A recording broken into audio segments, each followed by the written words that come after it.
Mr. Mayor. Is your mic? Mr. Mayor, apologies, we're not recording, I don't believe. Can we Is get, your microphone on? can you make sure your microphone is on? Maybe pull it a little bit closer. I think just because it's so. I can't. We have a. No. I think it's just we have a lot more people here than we normally do, so you speak up. Mine's on. Can you hear me? No. Okay. Speak up. All right, we'll start over. Good evening. I'd like to welcome you and call to order the Port Orchard City Council meeting for February 24th. And I'd like to remind us of our guiding principles and the actions that we're about to take.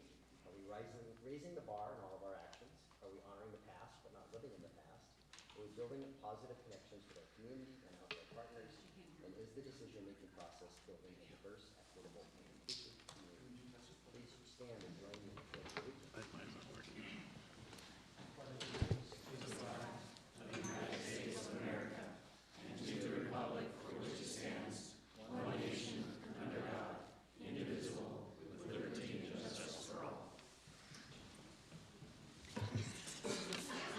Council members, we have a published agenda. Are there any proposed amendments?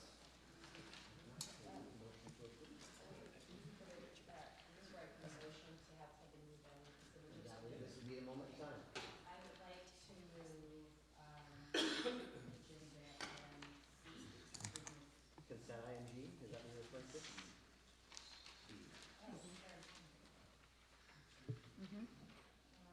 relighting. I second it.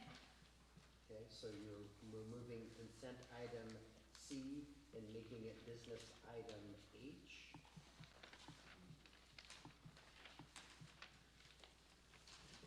Is that correct? Okay, motion and a second. All in favor of moving consent item C to business item H, please say aye. Aye. Any opposed? Seeing none, that has been moved. Any other proposed amendments this evening? Councilmember, go ahead. Mayor, move to approve the agenda as amended. Second. Motion by Councilmember Rosecup, a second by Councilmember Terneri to approve the agenda as amended. All in favor, please say aye. Aye. Any opposed? And then the agenda is set for that. I think the city attorney has a statement to make ahead of our business items. Actually, it's before public comment, Mr. Mayor. On the business item agenda this evening for item A, we have the proposed rezone. And just a reminder to the public present and to council that we will be unable to take additional public comment on that topic because we closed the public hearing at our last meeting. So if someone were to begin to speak about that, I would have to intervene and have the clerk turn off the mic. But members of the public who are present who want to speak to that are free to do so at the end of the meeting when we have our second public comment period. We have our agenda set, and we have our first public comment period, and any motion to address the council. Please step to the microphone and Excuse me. So I signed up for both of us here, if that's okay. Oh, you don't have to sign up. Oh. This is just if you want information back. Oh. A follow-up, but yeah. Okay, fine. Well, here you go. Well, thank you, and I'm going to let Corinne join me. I signed up both of us together hoping to get some extra time. I have a bit of a recovery issue with a flu, so I might lose my voice in the process here, but I want to thank you for allowing us to speak to you, members of the council and mayor and staff. I understand that tonight there was going to be some folks here talking about challenges in permitting, small business, et cetera, and I thought it would be... Steve, I think we all know you, but could you identify yourself? Of course, Steve Seago and Corinne Haydock. Corinne Haydock. At 3711 Southwest Fredrona Lane South, what we call Brigadoon out in the country. And we own properties in Bremerton, or excuse me, in Bremerton, but in Port Orchard at Bay Street, the Ross Point properties, et cetera. We host the WWCA to help keep them alive for a while. But as you all know, of those of you who do know me or have been a part of this community for a while, we've spent a lot of our time, resources, energy, vision, passion, dreams to try to support this community every way we could think of. We've been doing this before I came back to South Kitsap. As you know, Corinne has been a part of too many things to list when it comes to service to this community and nonprofits and community organizations, and so many of you have worked with her over the years that know that. We also had a restaurant called The Dock Bar and Eatery that after 9 years of trying to keep people employed at our expense, we knew we couldn't keep that going, so we closed that, but we understand the process of working with a business downtown as well. And I just want you to know this is not something I'm proud of, but we've never made a dime. We've lost hundreds of thousands of dollars here, but we did it with the passion and a commitment and a belief and a vision. And you know, nobody has to, eyes were open. But we also know that there's still some opportunities and challenges, and we're part of some of those. Some of you might know that we're currently trying to restore the historic DNR Theater, Dragonfly, and have made much progress. Hopefully soon our kids can move in, because if they can't, they're gonna have to move in with us, and we have enough grandkids in our neighborhood right now. So, but we are working really hard to get them into a space that they should have moved in March. And that yellow light means? 1 minute, okay. Can I take her time too? No, oh, well. Well, you can talk, she can talk. Oh, well, I'll just set you up then. So I just want to tell you that, you know, we, about a year and a half, 2 years ago, as we're trying to permit the theater, and we had completed, thanks to the community support and largesse, the building out of the alleyway there. And we were trying to get a certificate of occupancy, and we asked for the city contacted us and said, we want to meet you on site. There's some issues we have. We met there with your building inspector, who pointed out to me, surprisingly, that we had improved our neighbor's property, not just ours. And I was confused by what that meant. And I said, I don't understand. And she showed me a map, and it showed right down the middle of the alley a line. And she said, well, there's the property line, and now you're over here and at the stage, and that Cal Soy building next door is, you know, part of your project. I said, that's not true, you're wrong. Why do you believe that? Well, here's the map. And I looked at it and I said, well, that's the reflection of the shadow of the building next door down the middle of the alley. And instead of her saying, oops, sorry, it was, here's something else I'm gonna ding you with. And off we went with this process. And I knew then we had a problem in this city. And I gotta say, I love Nick Bond, I love the staff, you guys are great, but there's something afoot that we need to resolve, and I have confidence that we can fix this. I do. I know other people here tonight want to share their stories, but I'm an optimist. And Corinne, do you want to share anything else in addition? And there's some notes. I didn't wear my glasses, so I can't even read your notes. But I will say that, you know, that there is a struggle with a lot of businesses, individuals, and organizations, and some of them are here tonight, some could not be here tonight. But I even heard a few individuals express concern about expressing their concerns for fear of retribution. Now, that may be true or not. Retribution, not so much from you guys, but maybe from potential staff. And they didn't feel like they could come forward and share. And that's really unfortunate. So I just reiterate what Steve says. We believe in this community. We've put our heart and soul in a lot of funds, a lot of time, a lot of effort. And you know, we haven't made any money. We have not, seriously have not made any money, and that may be poor judgment on our part, but we keep trying, and then there are roadblocks put up for us and a lot of other people like us. And it's been worse the last 2 years. It just gets continually worse. So I'll leave it at that, because there's a lot of other people I think that want to speak. Yeah, thank you. Thank you, City Council. Thank you. Mayor, Thank you. Staff, thank you.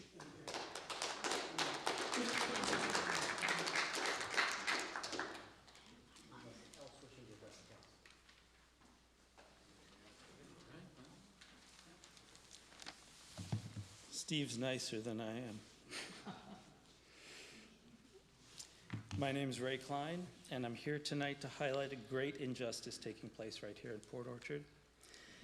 A renegated city employee, Deputy DCD Director Angela Garcia, is weaponizing the law against small business, and you, Mayor Rob Patanza, are allowing it to happen. Building codes are supposed to exist to promote safety, but under this administration, they're being used to stop all positive economic activity.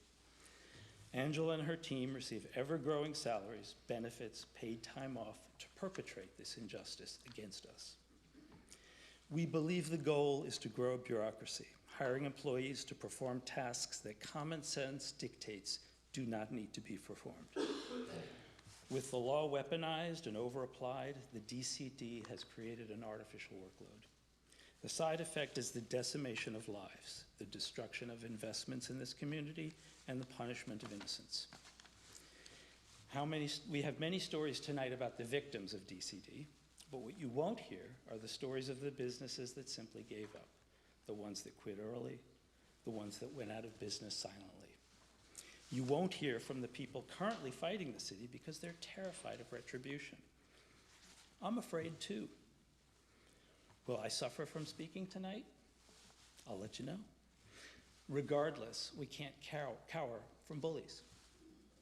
We're demanding an attitude adjustment from the mayor and the DCD. Follow the intent of the law. This doesn't mean using codes to block all improvements. Provide guardrails for basic safety, sure, but exercise common sense and judgment. Mayor is a role for a leader. Our mayor is a coward hiding behind an expensive, wasteful bureaucracy. We don't need more so-called experts. We need regular people who exercise common sense. Overregulation is killing activity everywhere in America, and right now, Port Orchard is leading the way. I'm not here just to complain. I'm here to show you a better way. I brought a gift for council members. This is an economics book, Build, Baby, Build, by economist Brian Kaplan. Please read it. It creates a clear case for why we need to deregulate. It's very informative and mostly pictures. The mayor wants to hire more people. This is the exact opposite of what we need. The city needs to spend less, do less, and let the citizens make a better Port Orchard. Please change course before the damage becomes irreversible. Thank you. Thank you. Thank you. Thank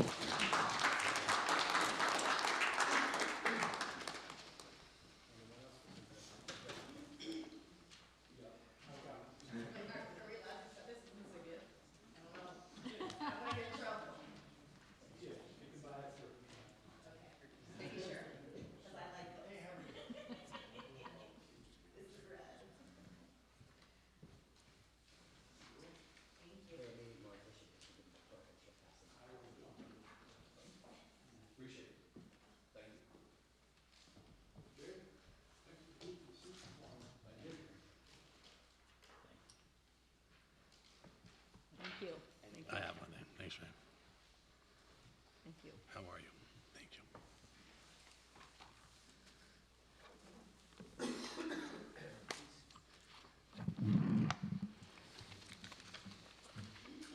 Council, mayor, staff, audience.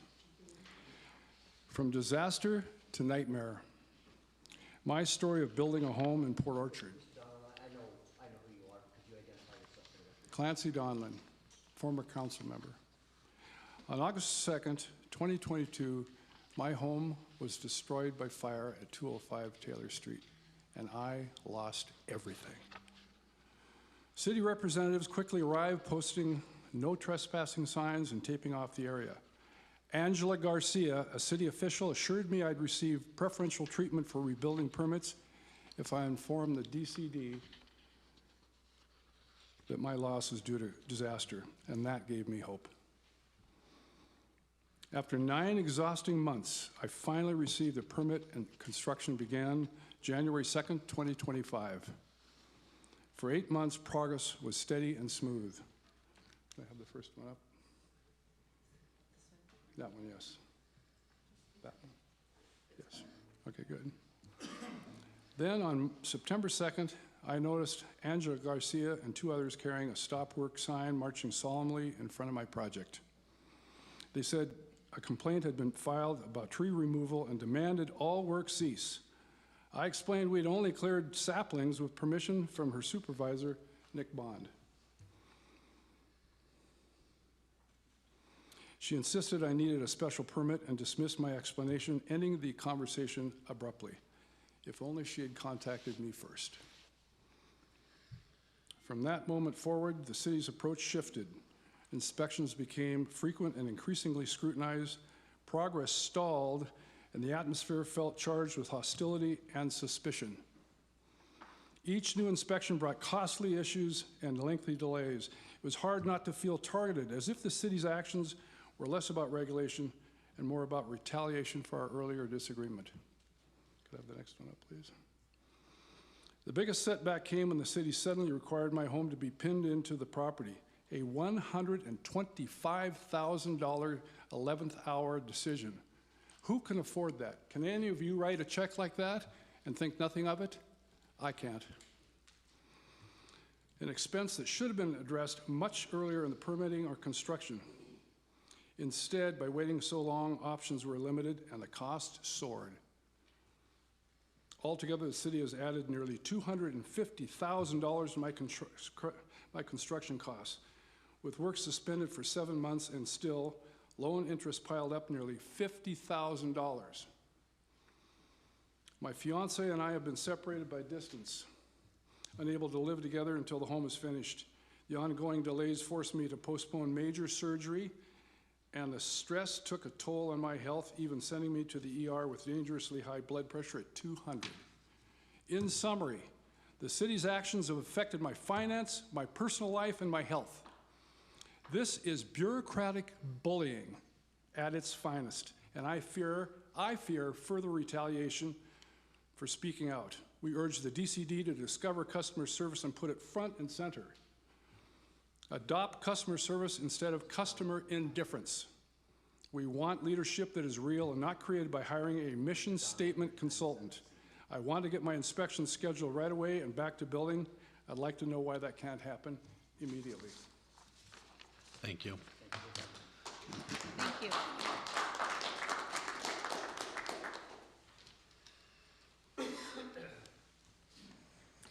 Good evening, Mayor and City Council members. My name is Sarah Butler. Thank you for the opportunity to speak here tonight. Small businesses are not just tenants and storefronts. They're the heartbeat of Port Orchard. They sponsor our youth sport teams. They donate to our fundraisers. They employ our neighbors. They create the vibrancy that makes our downtown and commercial corridors feel alive instead of vacant. When a small business opens its doors, it's not just a transaction. It is a family taking a financial risk. It's an entrepreneur investing their savings. It's someone choosing Port Orchard as a place they believe in. I grew up here. I've watched this community evolve, and I chose to build my business here because I believe in Port Orchard. I'm a hometown kid who chose to invest my career, my reputation, and my energy back into the city. However, many of our small business owners are facing significant challenges navigating the permit process. Delays, inconsistent communication, unclear timelines, procedural hurdles are making it difficult, not only for new businesses to open, but for existing businesses to expand. For a small business, time is not abstract. Time is rent being paid on a space that cannot yet open. Time is payroll starting before revenue begins. Time is inventory sitting idle. Extended permitting timelines can be the difference between success and failure.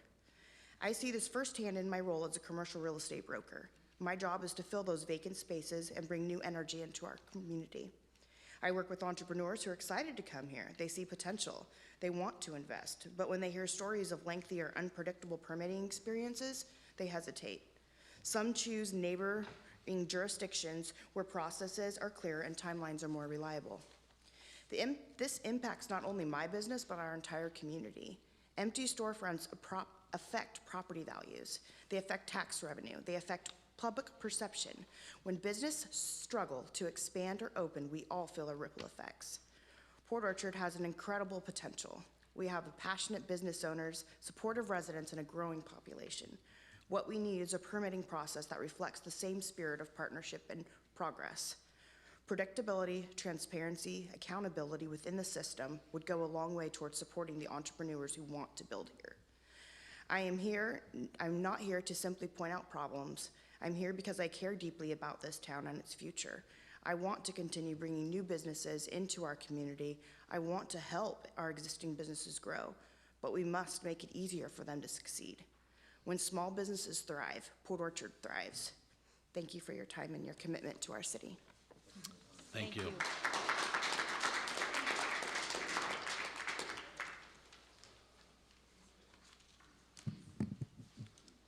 Hi, I'm Nate Klein with Town Square Port Orchard. I'm here to speak on behalf of Barbara Bradshaw, who runs Wine About It, and I want to talk about her difficulties working with the Department of Community Development to get her store open.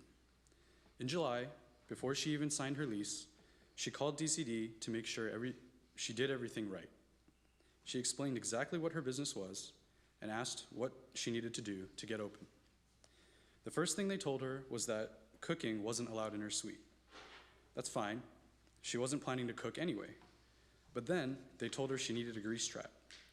That doesn't add up. If the DCD didn't allow cooking, and Barbara didn't plan on doing any cooking, why require a device specifically designed for cooking? After a sit down with DCD to get clarification, they gave no real explanation, other than those are the rules. So she hired a licensed plumber and had it installed. She did what they told her. Over the next few months, they rejected her site plans 3 times. The city required ADA accessible seating built directly into her fixed counters. She pointed out there are ADA compliant tables right next to them. The city wouldn't budge. She built the counters, spent more money, and moved on, because that's what you do when you're trying to open a business and the goalposts keep moving. In November, the site plan was finally approved. She failed her first inspection. Her shelving wasn't sufficiently secured to the walls. There was no mention of this requirement prior to the inspection, but again, she fixed it anyway. A week went by, and the inspector noticed the grease trap the DCD had required her to install. She failed again, because she hadn't pulled a separate plumbing permit to document the installation. By this point, Barbara came to me in tears. She was ready to walk away. A business only seeking to improve the community, started by someone who followed every instruction she was given, was about to close before it ever even opened, because every time she satisfied a requirement, a new one appeared. At some point, that stops looking like an accident.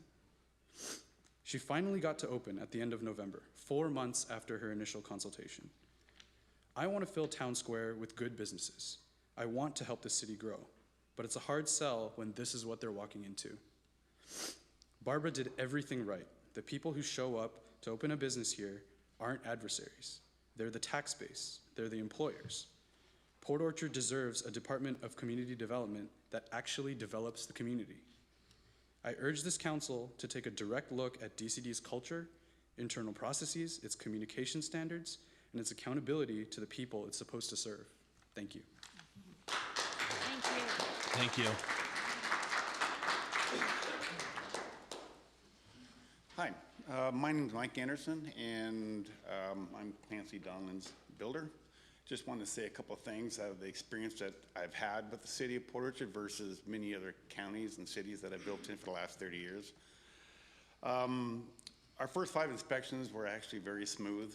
Everything went really good, and I noticed that the city of Port Orchard outsources their inspectors, whether they're too busy to have the actual city employee do all the inspections, but the inspectors that we started with for the first 5 inspections went very smooth. Nice guys, came up, they've been in the trades for a lot of years, they know what they're talking about, very educated. Everything went really smooth until we got to the combination inspection. Then the young lady came from the city of Port Orchard. She wasn't subbed out, she was an actual employee. And this was out of my experience with her anyways, but she came on the site. She didn't say hi. I'm a very friendly person. I try to get along with everybody because, you know, it's already stressful as it is already. She shows up. She doesn't say hi at all. I have my plans, I have my notebook. I follow her up because I want to make sure that I can write notes if there's notes to be taken or something, if I get caught on something that I didn't see. So we head up in the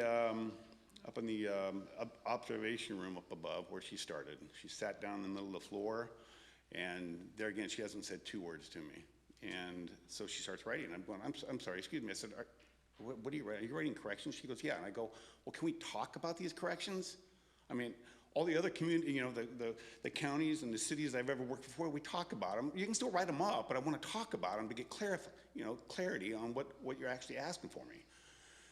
So she goes, no. She goes, I write them all out, and at the end, if you want to talk about it, I go, well, at the end, it could be 4 hours the rate you're going. We've been up here for 35 minutes, and we've written, 4 things. This is going to be a long inspection. So I said, look, I go, write your list, and we'll talk about them when you're done. So I went out in my truck, sat in my truck, let her do her whole inspection. And then she gets done. She starts walking right towards her truck, doesn't come to me, completely goes to her truck. I get out of my truck, start kind of running over there, and say, listen, I need that inspection card, because I need to know what you want. Well, I went back, and more than half of the items that she wrote down were so dumb and so minor, and usually I don't mind fixing that kind of stuff. But with the way the city of Port Orchard goes is, if you have a correction, you put in the correction, it's a 2-week turnaround. So you do fix one dumb thing, you get it back, and then they have 2 more to follow. and then you have to fix those two, and there's more to follow. We've been going 4.5 months on things they keep adding for the inspection. So the layer inspections that the city of Port Orchard have doesn't work. We've never had a friendly experience one time with any of the inspectors. We don't look for trouble. We just want to be a team and work together and get this home built. There's not a team effort on the city side. It's like, how can I write you up? What can I write you up for? And how much more money can I cost you? Because that's exactly what is being done. It's bad business, and it definitely is not teamwork with the city of Port Orchard. This will be my only house I build in the city of Port Orchard, thank God, because the fact is the experience is it's really bad. So appreciate your time, and thank you. Thank you.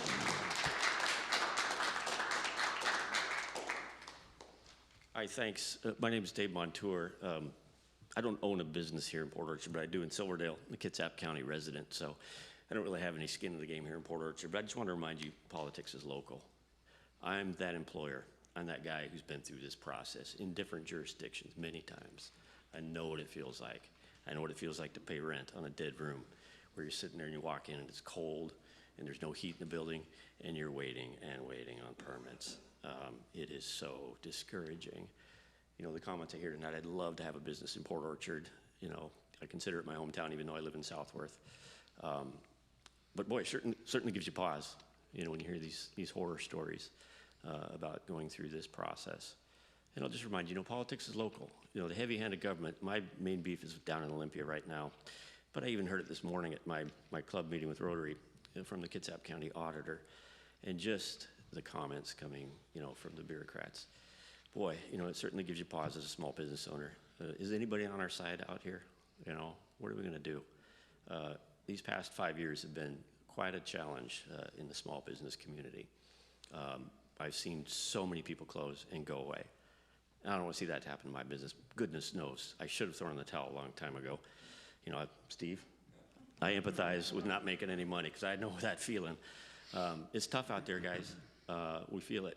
So anything you can do to change the culture, shift it, be more positive in your dealings with us small business owners. We're employers. We have, you know, I don't have any children myself. My employees are my family. You know, I used to have 22 employees in the city of Seattle. I've got 5 employees in Kitsap County. And I fight for them and I protect them. And anything I can do to support them, I'll do that. Anyway, thank you for your time tonight. Yeah. Thank you. Thank you. I don't think so.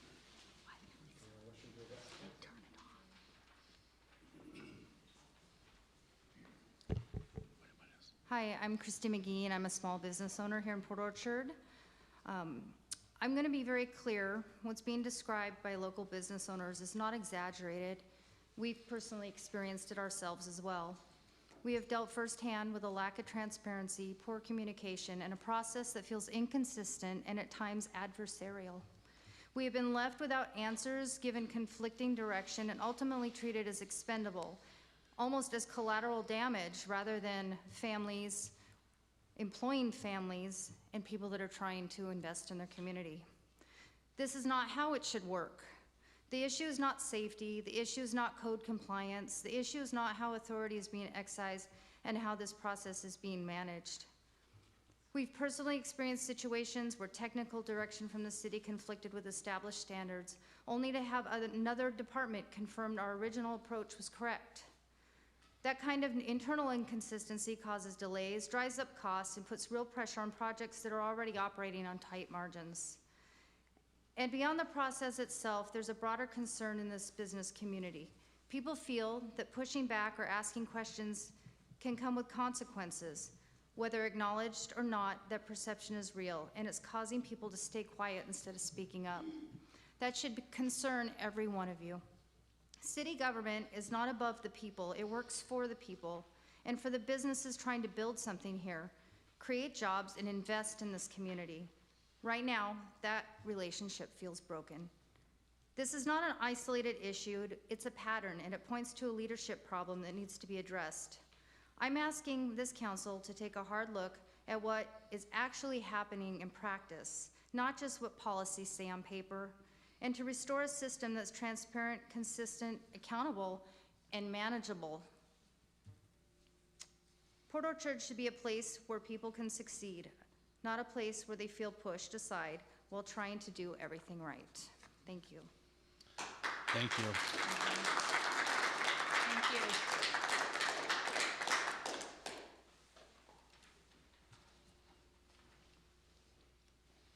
Good evening, City Council and Mayor. My name is Katie Hudkins, and I am the lonely wolf that took over where Corrine and Steve were at the dock. It's now the rest took a grow. Let me tell you, if I didn't have $90,000 out, I would have walked away months ago. I own 5 companies in Kitsap County. I have over 100 employees. I've done permitting for tens of years. I would go to Kitsap County, City of Bremerton, City of Paulsbo, heck, City of Ocean Shores, because I even have a project out there, than want to be in your city. I came into this city so excited to be a part of downtown Port Orchard because I believe in it, and it needs some new faces. It needed some refreshing storefronts, and with our ideas, and we know Sarah, I pretty much know everybody behind me, and I want to cry right now because I'm now a single mom with that much debt out, just trying to open a restaurant. And Mr. Mayor, you have walked into Good Grocery numerous times and never once come over and said hello, introduced yourself, nothing. I've emailed you, I've emailed Nick Bond, and let me grab what Nick Bond told me, that my words have been abusive towards his staff. It's not words that are abusive, it's my soul getting upset because we took over a restaurant that was existing, and all we did was put in new appliances, new valves for sinks, and put a passway door through. But we got hit with the red stop work, you're not allowed to touch anything. We got hit with those matrices that people are talking about when you have 3 things to fix, and then the next time you get it back, there's 18 on it. It is not a joke, and that is what Angela Garcia and her team thinks this is. We're small businesses trying to bring so much love and energy to this downtown part of Port Orchard. If I was a pot shop, if I was apartment buildings, I would have been approved months ago. But because I don't know every code in the book and being told, figure it out yourself, go look it up yourself. If I told you I'd be doing your job when I'm just trying to get some answers on the salad bar that we want to put in our restaurant, that's not a partnership. Why should I keep my businesses with you guys? I rent 37,000 square feet in Bremerton. I rent 16,000 in Silverdale, and now I have 2 leases here in the city of Port Orchard. I stupidly just signed another lease to put in a child care center. And I'm scared to even do the permit process. I'm scared of the retribution because my name is attached to that restaurant that this team and Nick Bond have now labeled me as abusive, when I'm just a single mom trying to bring businesses, jobs, opportunities to our city. Thank you. Thank you. Thank you.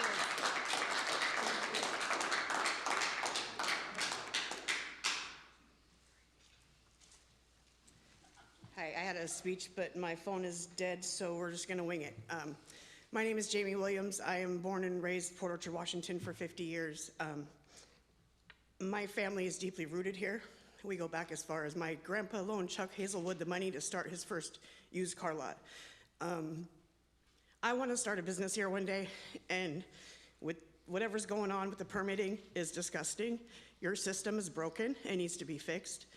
I watched front row center Harbor Hute hot dogs go under the other day, and it was heartbreaking because those guys shouldn't have had to start their business off a year and a half in the hole. It already takes 2 years to recover your startup cost as a business, a food and beverage business. And so that puts them at 3.5 years. And you can only charge so much for a hot dog before it's just ridiculous. They had no choice. They might tell you because they're moving out of state, but their underlying issue is because of the permitting. I don't understand what's going on. If you need more staff, hire them. If permitting is too much for you to handle because you spend a majority or 50% of your time on other committees and boards outside of Port Orchard, then maybe you should let some of those go. And I'm talking to you, Mr. Mayor. And a lot of people are scared for retribution or whatever. I'm not scared, okay? I'm not scared of nothing. And I mean, I'm a little nervous, but I'm not scared.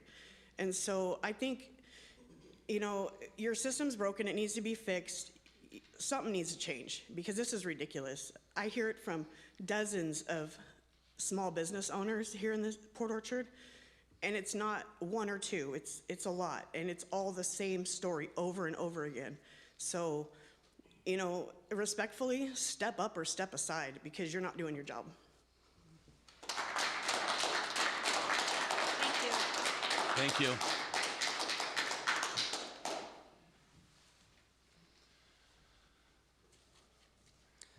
Good evening, members of City Council, Mayor. My name is Kane Fenner, and I'm here to speak about a small business owner, Yusuf Salehi, the man behind Discount store at Town Square, Port Orchard, the man in the back row of the room. And how his business was shut down for 3 weeks over a door to a storage room. Not a broken door, not a dangerous one, a door that was too safe. When we discovered an unpermitted opening to an access at a storage room, we pulled permit number 24-847 for a 90-minute fire-rated door. Due to shipping issues, what arrived was a 3-hour fire-rated door, more protection than was required. But when the city inspector arrived, she refused to sign off on the 3-hour door because it was not the one that had been permitted. The city then agreed that to allow, if we provide the installation instructions, we could use that, which we did provide them. Then the city insisted that they were the wrong instructions because they were for a different brand, controverting the distributor's established and certified practices to use instructions for one brand generically for all because the components are all exactly the same. Despite daily interaction and visits to the city office in good faith, the city red tagged his business so they could not operate beginning October 20 for 3 weeks. Yusuf sat on now useless Halloween inventory, losing income, all because a label on a piece of paper didn't match. The city added new demands, first for a smoke seal, then for a threshold, both for a door that was not required at all, but we did that too. When the mayor finally intervened, one of the official options was to remove the 3-hour fire door and replace it with a 90-minute one. Think about that. Make it less safe to satisfy paperwork. In the end, to save the business, the landlord had to bury the 3-hour fire door behind 4 layers of drywall, a literal wall over a $3,000 door. The discount store is open again, but those 3 weeks of lost revenue are gone. Mr. Salehi's story is not an outlier, it's a warning. When the city departments prioritize paperwork over real safety and human livelihoods, trust erodes. I urge this council and demand accountability from the Department of Community Development, review how permits are processed, how inspections are handled, ensure expert input is respected, and put a stop to arbitrary enforcement that punishes good faith. Our city deserves a building department that values safety, fairness, and common sense, not one that drives hardworking families to the brink over a door that was too safe to be allowed. Thank you. Thank you.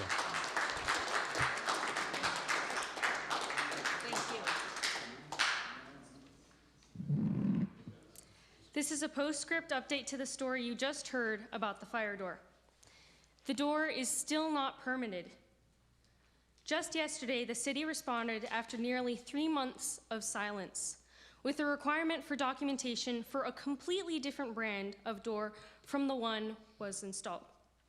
So we responded by requesting the city review the materials we sent them 3 months ago, which matched the door installed.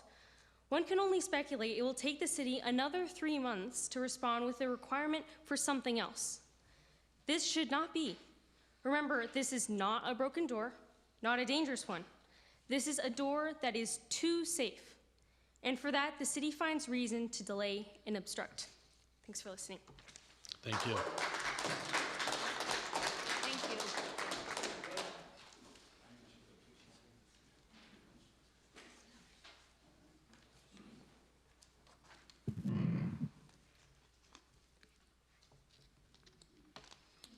Robert McGee, City of Port Orchard. Thank you for letting me speak, Council. I'm here to address an issue that affects every resident and business in this city, whether they realize it or not. Recently, at the South Kitsap Fire and Rescue Commissioners meeting, it was discussed that the Washington Survey and Rating Bureau classification for the City of Port Orchard has increased from level 3 to level 4. For those unfamiliar with that rating, it directly impacts what people pay for their property insurance. It's based on factors such as fire department response capability, staffing and equipment, water supply, emergency communications, and fire code enforcement. In simple terms, when the rate goes up, insurance costs go up. This is not something that citizens vote on. There's no appeal process, yet homeowners, renters, and businesses all bear the financial consequences, which are a direct result of city decisions.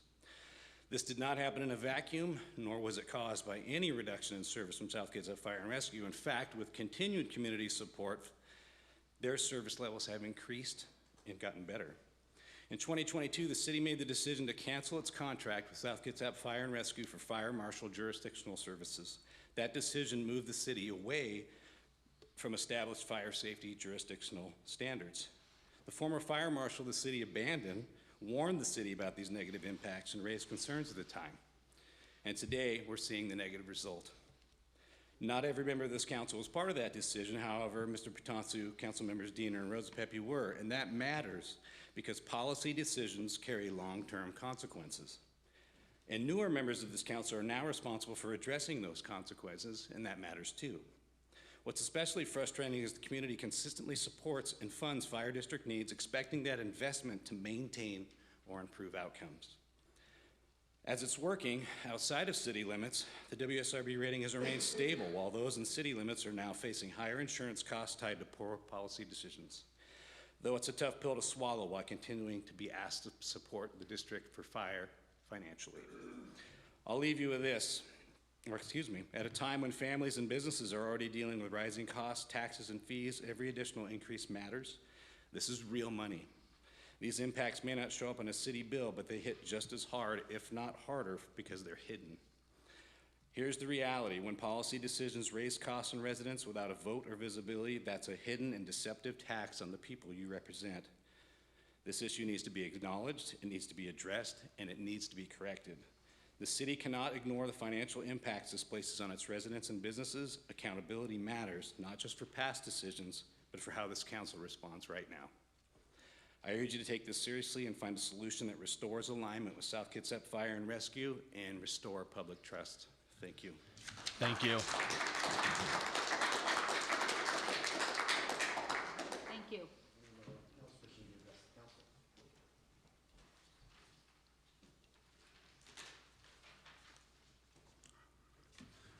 Good evening, City Council and Mayor.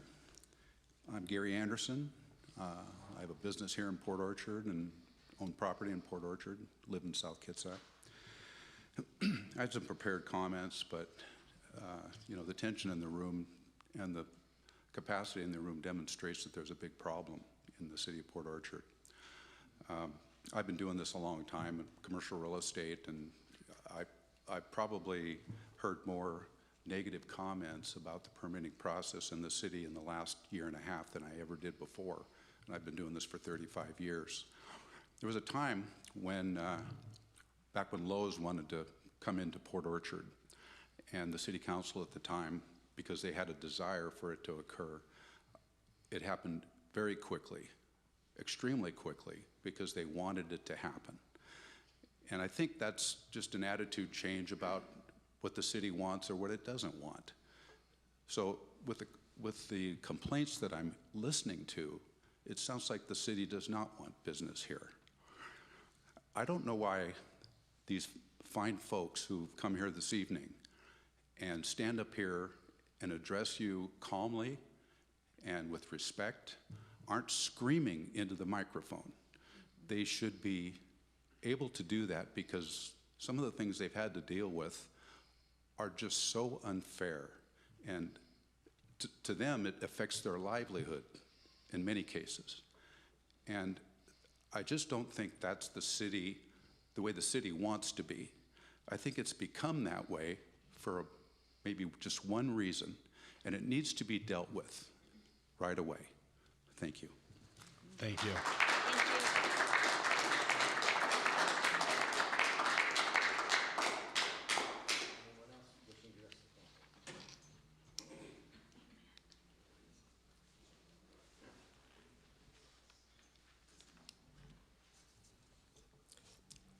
Good evening, Mayor and City Council.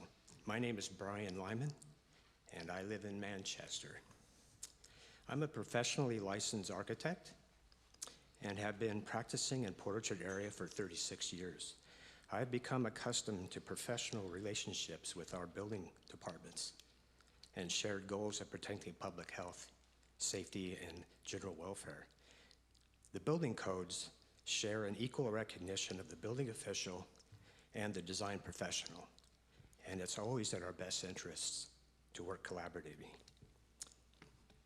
A past example of collaboration was my years in Port Orchard Rotary, when we operated a community service program called the Rotary House.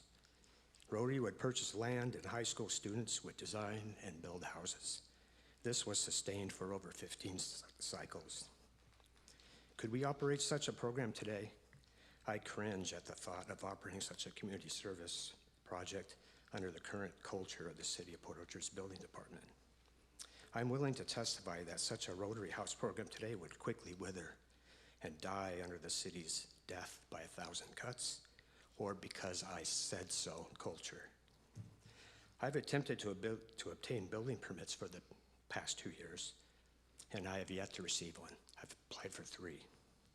The following is one egregious example.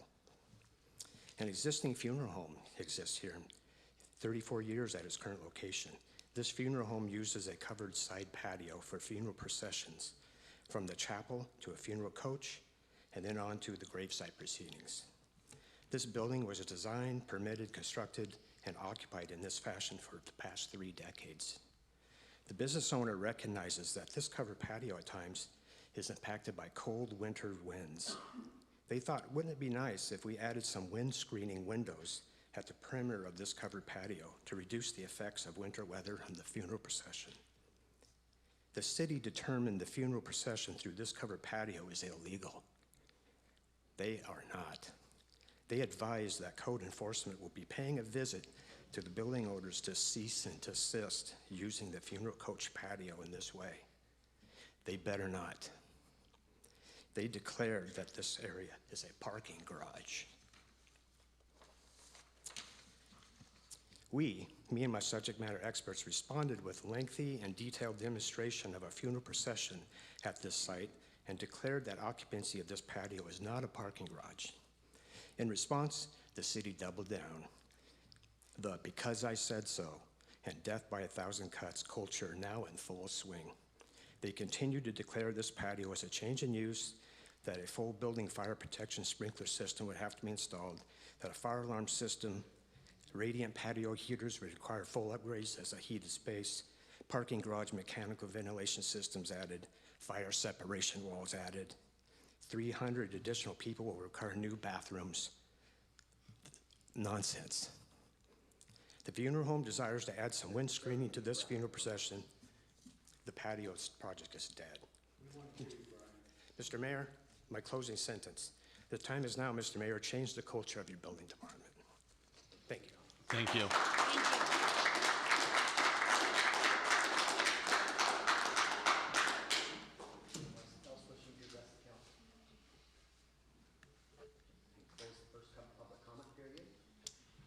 Maybe online. Just a reminder, Mayor, we do have members of the public online, and if they want to participate, they just need to raise their hand with the *9 feature.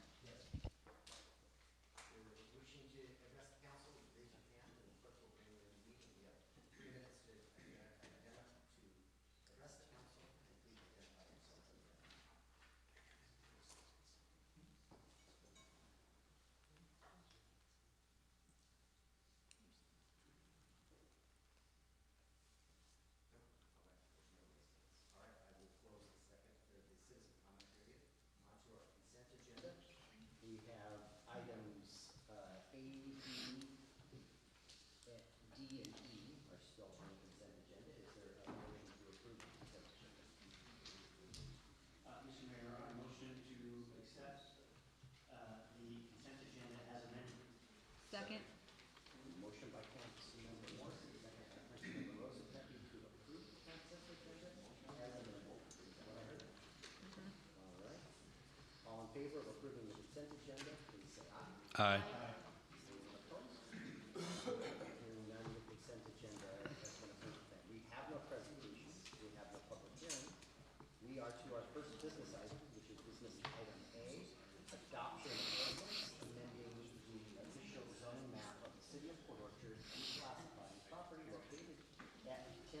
1061 and 1083 Hall Avenues from residential 2 to residential 3. Mr. Bond, this is yours. Yes, good evening, Mayor and members of council. In 2025, the city received an application from Noel Larson on behalf of 1909 Holdings LLC requesting a site-specific rezone of approximately 2.7 acres from R2 to R3. The request applies to 2 adjoining parcels owned by the applicant located at 10061 and 10083 Hull Avenue within Port Orchard. Consistent with Port Orchard Municipal Code Section 20.40040 and Chapter 20.24, the application was forwarded to the hearing examiner for a noticed public hearing and recommendation to the City Council. The hearing examiner's role was to determine whether the proposed rezone meets the criteria outlined in Port Orchard Municipal Code Section 20.42030, to issue findings and conclusions of law, and to make a recommendation to the City Council. On December 3rd, 2025, the hearing examiner held an open record public hearing on the Hull Avenue rezone. Notice of the hearing was provided in accordance with Port Orchard Municipal Code requirements. At this hearing, city staff presented a detailed staff report. Following the hearing examiner issued an initial recommendation. During staff review of that recommendation, we identified incorrect citations related to allowed densities in the existing and proposed zones, as well as minor Scrivener's errors related to recommendations in hearing dates. Staff requested corrections, and on February 5th, the hearing examiner issued a second revised recommendation, which is the final and accurate version. This recommendation was included in the February 10th, 2026 packet for a closed record hearing. The public was notified of a closed record hearing before the City Council on February 10th, 2026. Only parties of record, including the applicant and individuals who testified at the December 3rd hearing, were permitted to reiterate their earlier testimony.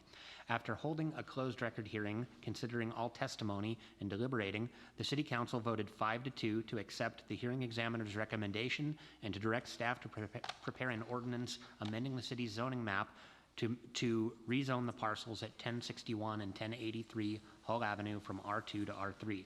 This ordinance was prepared in compliance with that direction. The zoning change is illustrated in Exhibit A to the adopting ordinance included in the packet. Consistent with the direction from the City Council on February 10th, 2026, staff prepared an ordinance amending the official zoning map of the City of Port Orchard, reclassifying the property at 1061 and 1083 Hull Avenue from R2 to R3. Thank you.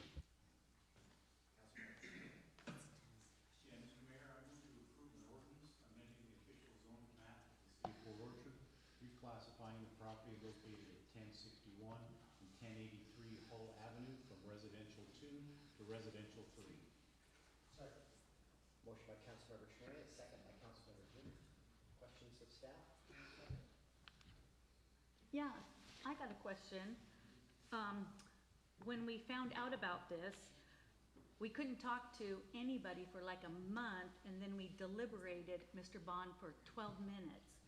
And so, if you can answer some of my questions right here, I think this R2 to R3 is a really big deal. We really, and to really consider all, and it says right here, all the testimonies, I did, but I didn't feel like we put the people's testimony in our decision making. And my conclusion was different from the examiner. And I will address you why, Mr. Bond, and my fellow council members. Around the corner will be 300 apartments, and the builder can easily build on R2 if you turn it to R3 to apartments and introduce it inconsistent with the established character and scale of the surrounding neighborhood. Nothing has changed the neighborhood since it has been R2. But if you make it R3, the character of this neighborhood will take away everything that the neighbor has been established by. And so, and with our management, the capacity that you want to change the way we're doing our management comprehensive plan, we want to do more single family and and it's not apartments in that area. So I am very concerned that we are taking this neighborhood that has been established, and you're gonna take away R2 to R3. If you can address any of this, that would be fine, because I feel like what I'm saying is very consistent, and it is okay for me not to, go, I think I'm different from the examiner in this situation. Councilmember, just a procedural note. The closed hearing was at the last meeting, so any questions of staff, any concerns with regards to the substance of the application had to have been addressed at that closed hearing. I also didn't necessarily hear a question in there for Nick Bond. Is there anything in particular that you are looking for to be answered in particular about the process? No, you absolutely can say it. You absolutely can say it, 100%. I just, you ended by saying, can you answer this, Mr. Bond? And I didn't necessarily hear a question, and it may have been me mishearing, but if you could restate the question. Our comprehensive plan is more for single housing, and for middle housing, not an apartment. So if this R2 changes to R3, this builder could put all apartments there. Is that correct? It is correct. This neighborhood that is already established. It is correct that the R3 zone allows apartments, and the R2 zone does not allow apartment buildings. Right, so if we agree to R3, then we're changing that whole neighborhood when right around the corner is going to be 300 apartments.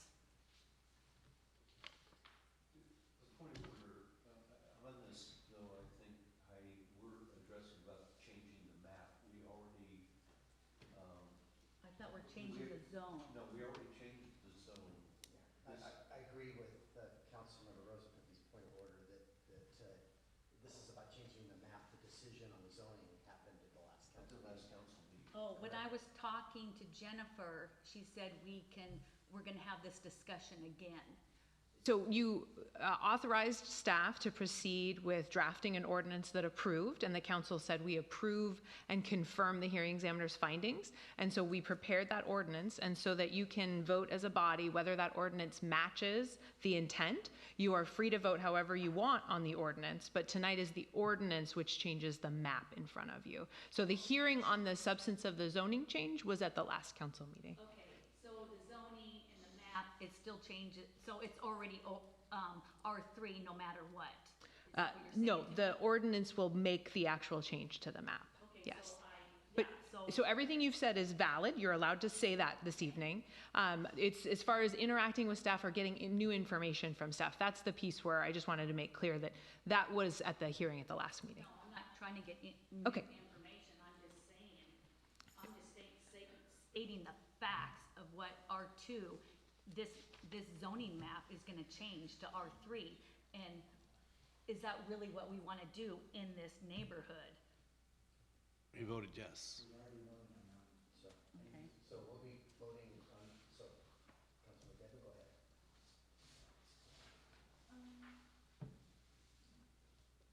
So here's why I would, my issues with voting on this ordinance to change the zoning. And I think this is also, I think it's important that for us to understand that the process wasn't clarified. So we are using this opportunity to clarify the process on the rezoning. So the reason why I have a problem with this ordinance for the rezoning is that the hearing examiner noted that the city could legally defend either approval or denial. So I'm going to talk about here why I support a denial of this ordinance for rezoning. I want to focus on 5 key issues: the burden of proof, the unresolved safety concerns, the lack of demonstrated need for additional R3 capacity, meeting middle housing goals, and the compatibility issues with the surrounding neighborhood. Number 1, the applicant has not met the burden of proof.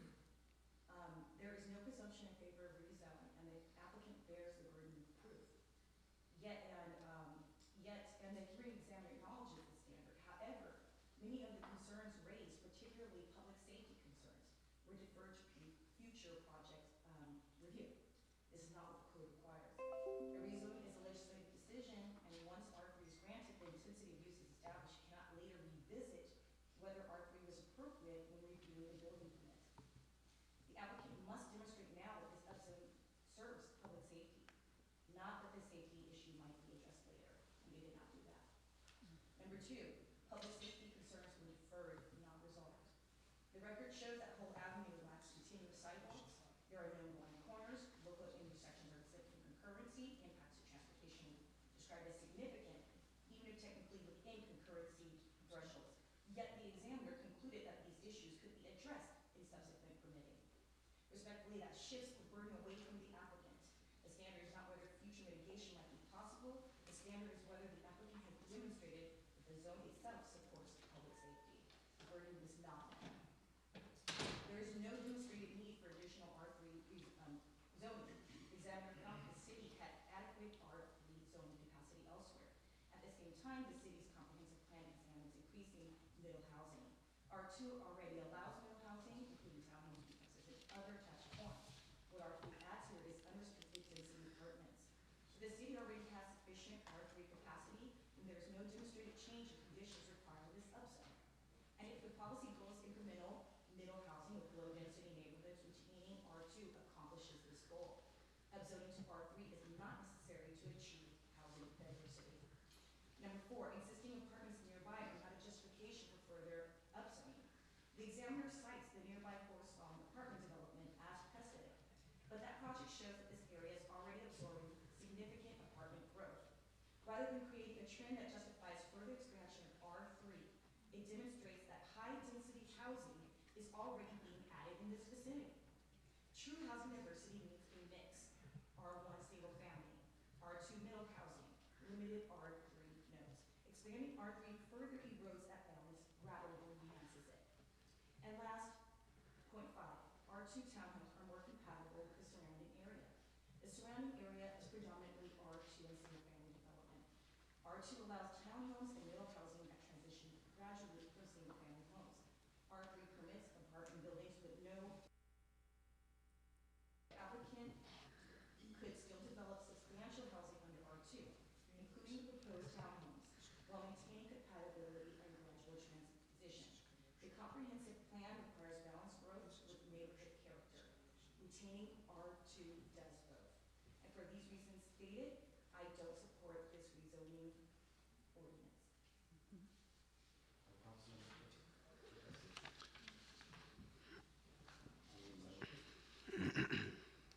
I would like to take this stuff up with the study as well, because I think I have some rebuttal points and maybe some additional considerations, but now I don't feel like it's the right time to do that. Good. Questions been called for? We have a motion and a second on the floor, adopting an ordinance amending the official zoning map of the city of Port Orchard, reclassifying property located at 1061 and 1083 Hall Avenue from residential 2 to residential 3. All in favor, please say aye. Aye. Those opposed? Nay. And again, 3 nays. So the ordinance passes 5-2. With item B now, adoption of a resolution approving a memorandum of understanding with the Washington State Department of Transportation, WashDOT Fish Passage Program Coordination. Mr. Ryan, this is you. Mr. Mayor, apologies to interrupt. We're having a microphone problem from the mayor left. We're unable to hear you, so we're going to actually ask that we circulate this microphone so that you can be heard on the and captured on the recording. I believe it. I'll get back to you on that. Yeah, absolutely. So these microphones are good? Can you hear me? I can hear you. Testing. Yeah. Testing. Testing. We can hear those three. Hear this. Can you hear me now? Okay. So we didn't hear council member? It's not recorded. It's not recorded. It may have been captured on the recorder. Okay. Yeah. I will gladly repeat that. Yeah, because it needs to be recorded. What's the city attorney's? The will of the council. Do we wish to back up and, no? Yes, because it's really important. Um, I Is there a motion, to to reconsider the last item? I motion that,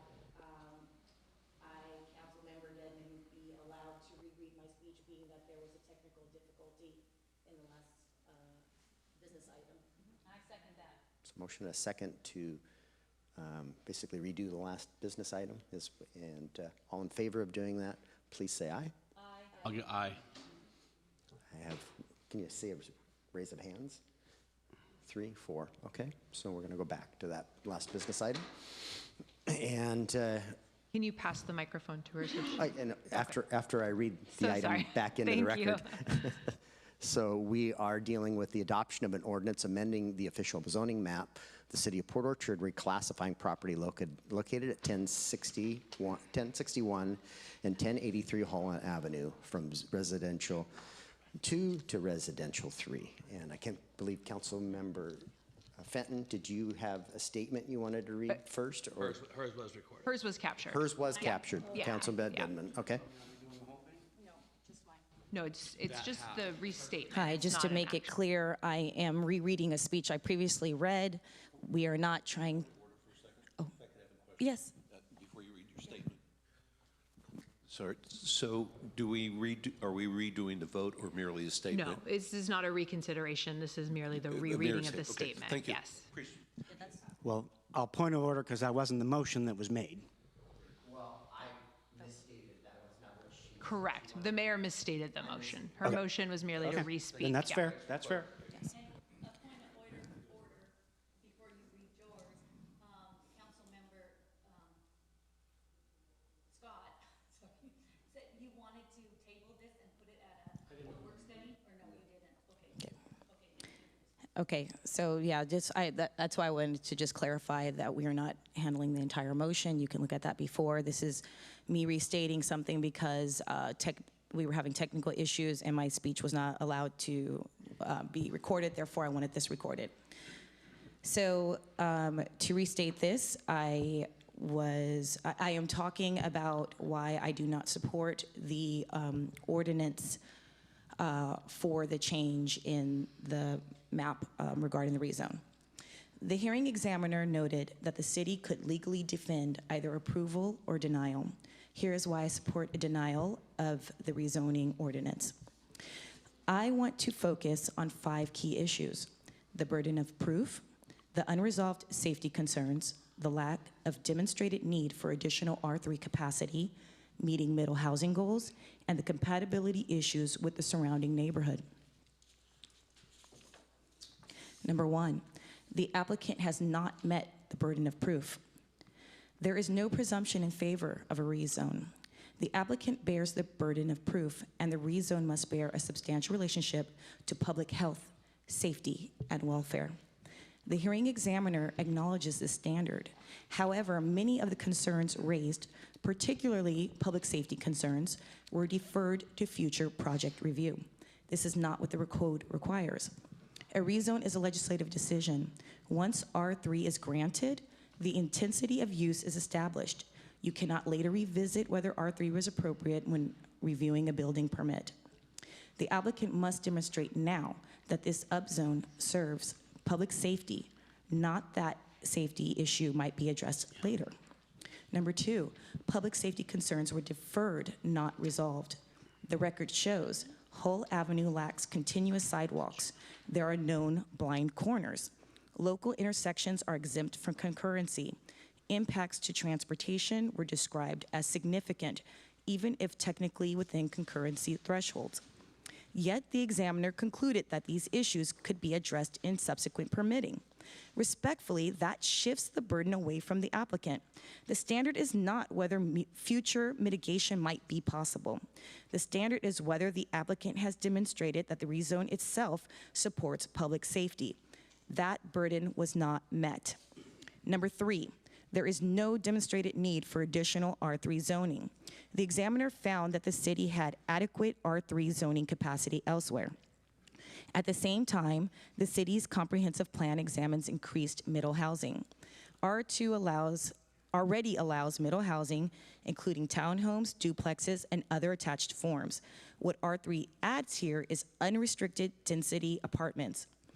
If the city already has sufficient R3 capacity, then there is no demonstrated change in conditions requiring this upzone. And if the policy goal is incremental middle housing with low-density neighborhoods, retaining R2 accomplishes that goal. Upzoning to R3 is not necessary to achieve housing diversity. Number 4, existing apartments nearby are not a justification for further upzoning. The examiner cites the nearby Forest Song apartment development as precedent, but that project shows that this area is already absorbing significant apartment growth. Rather than creating a trend that justifies further expansion of R3, it demonstrates that higher density housing is already being added in this vicinity. True housing diversity means a mix. R1, single family, R2, middle housing, limited R3 nodes. Expanding R3 further erodes the balance rather than enhances it. And finally, point 5, R2 townhomes are more compatible with the surrounding area. The surrounding area is predominantly R2 and single family development. While R2 and R3 share a 35-foot height limit, the difference is intensity and massing. R2 allows townhomes and middle housing that transition gradually from single family homes. R3 permits apartment buildings with no maximum density limit. The applicant could still develop substantial housing under R2, including the proposed townhomes, while maintaining compatibility and gradual transition. The comprehensive plan requires balancing growth with neighborhood character. Retaining R2 does both. And for these reasons that I stated, I don't support this rezoning ordinance.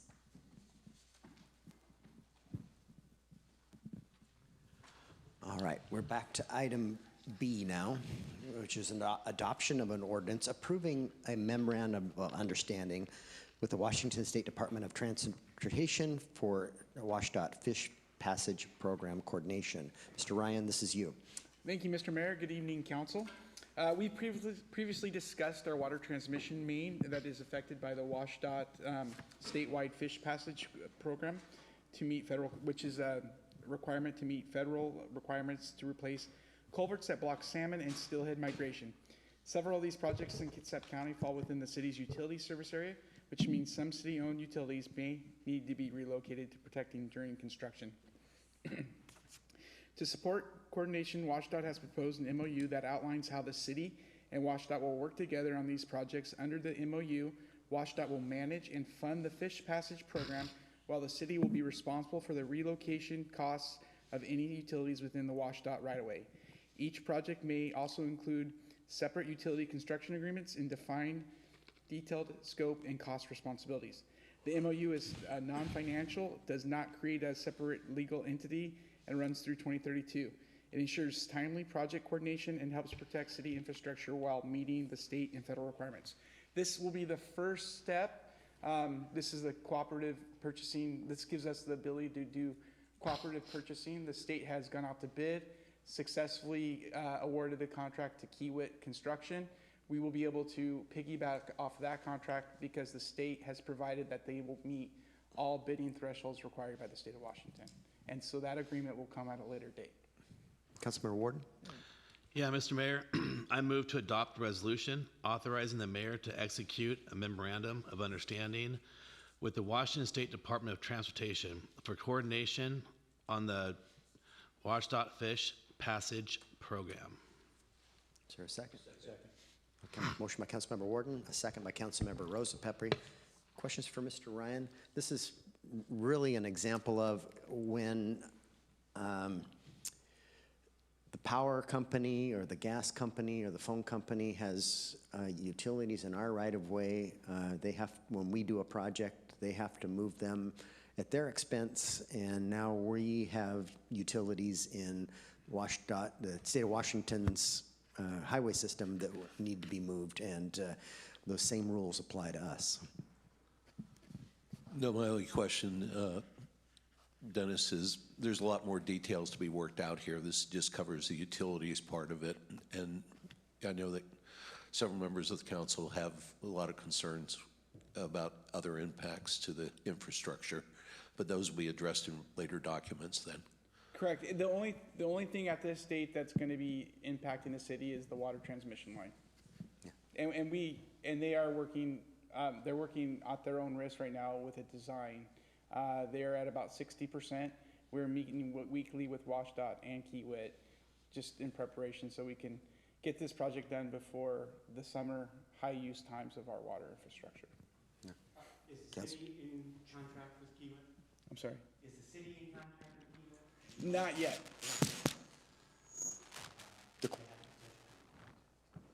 Okay. Well, comes about, but we are not. That microphone is no longer working, Mr. Mayor. Apologies. Mine, no. Oh, now it is. Okay. Mine's working just fine. Sorry. Okay, so the question was whether we're in contract with Kiewit, and we are not at this point. And you can vote on this. Contract is with WashDOT. The future agreements, you may wish to recuse yourself. Okay, further question? Councilmember Fenton? And it sounds like the fiscal impact is not going to be that much. There's no fiscal impact for this agreement today. This one's working okay. This WashDOT agreement has no fiscal impact. This just allows the city a tool to use to procure when we do need to hire the contractor.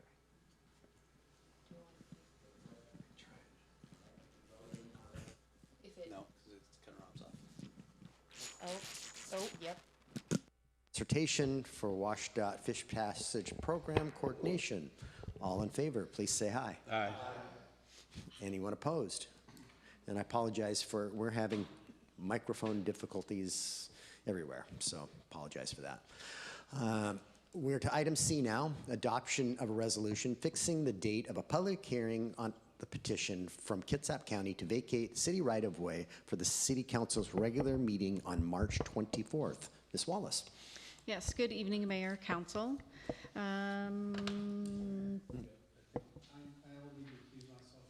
Yes, and I would imagine Councilmember Warden too. Thank you for prodding me there.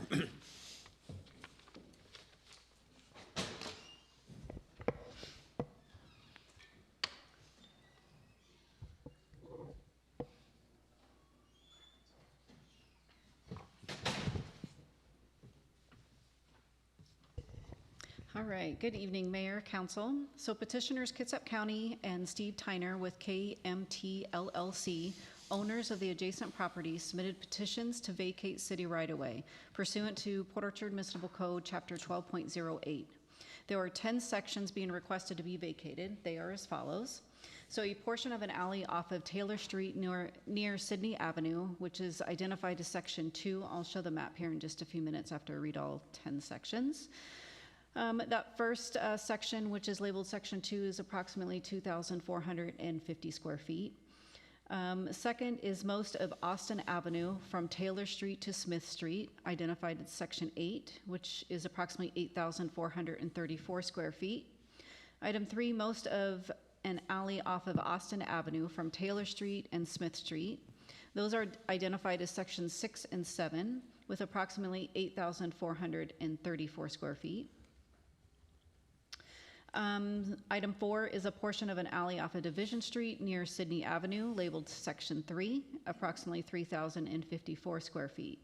Item 5, which is most of alley from Smith Street to Taylor Street, identified as Section 9, with approximately 1,540 square feet. A portion of Sweeney Street off of Sydney Avenue, which is labeled as Section 4, for approximately 4,667 square feet. Item 7, most of an alley from Klein Street to Austin Avenue, which is labeled as Section 10, with approximately 3,897 square feet. Item 8, a portion of an alley off of Sweeney Street and Sydney Avenue, which is labeled as Section 5, with approximately 4,667 square feet. And lastly, number 9, a portion of an alley off of Klein Avenue near Taylor Street, which is identified Section 1, with approximately 1,498 square feet. The total area requested for the vacations totals approximately 38,641 square feet.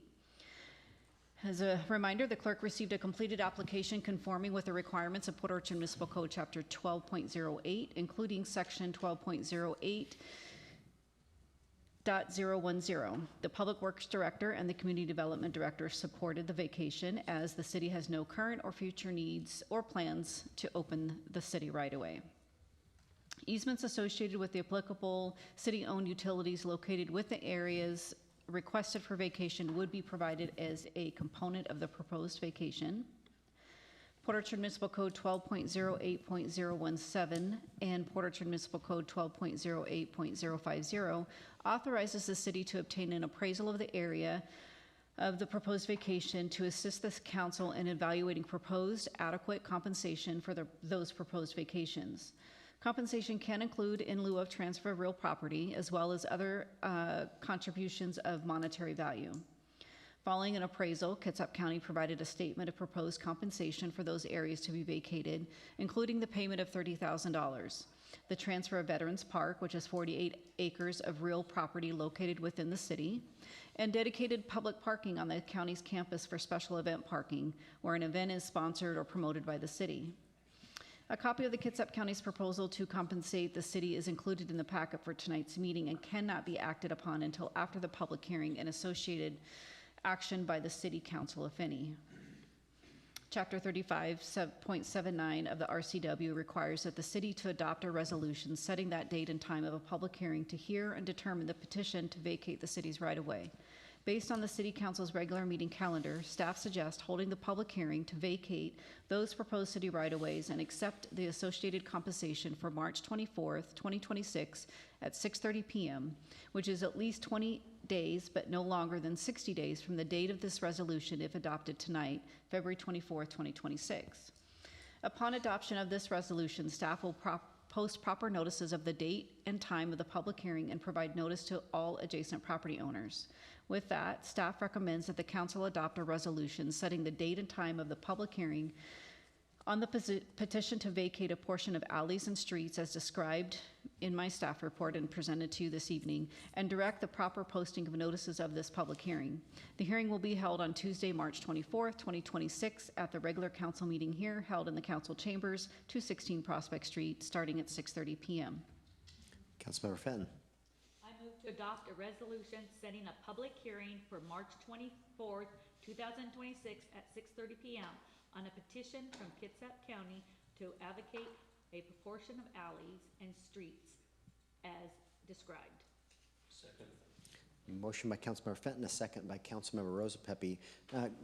Brandy caught most of the compensation, but I think she missed one item. So the compensation will consist of the Veterans Park transfer at a future date at our discretion, I think up to 10 years.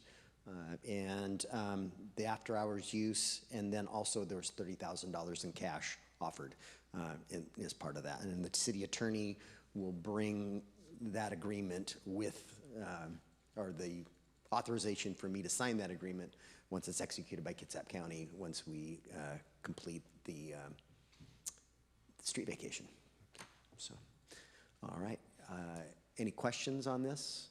All right, you'll be voting on a petition to vacate city right-of-way for Kitsap County at a meeting to be held on March 24th. All in favor, please say aye. Aye. Aye. Anyone opposed? Hearing none, that passes unanimously. And we're going to go retrieve our other council members. And just for the record, that Councilmember Diener and Councilmember Warden recused themselves from the last action. And Yeah, that was my point of question on whether yep. he needed to recluse himself for the next. Yep. All right. And counts. Okay, motion and a second. I don't think we need to take. We'll take a 5-minute break. Oh, I thought we did. We reconvene at 8 o'clock.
Well, this one's not, here we go. The ceiling mic was on, that's why it wasn't working. Oh, all right, now we're live again.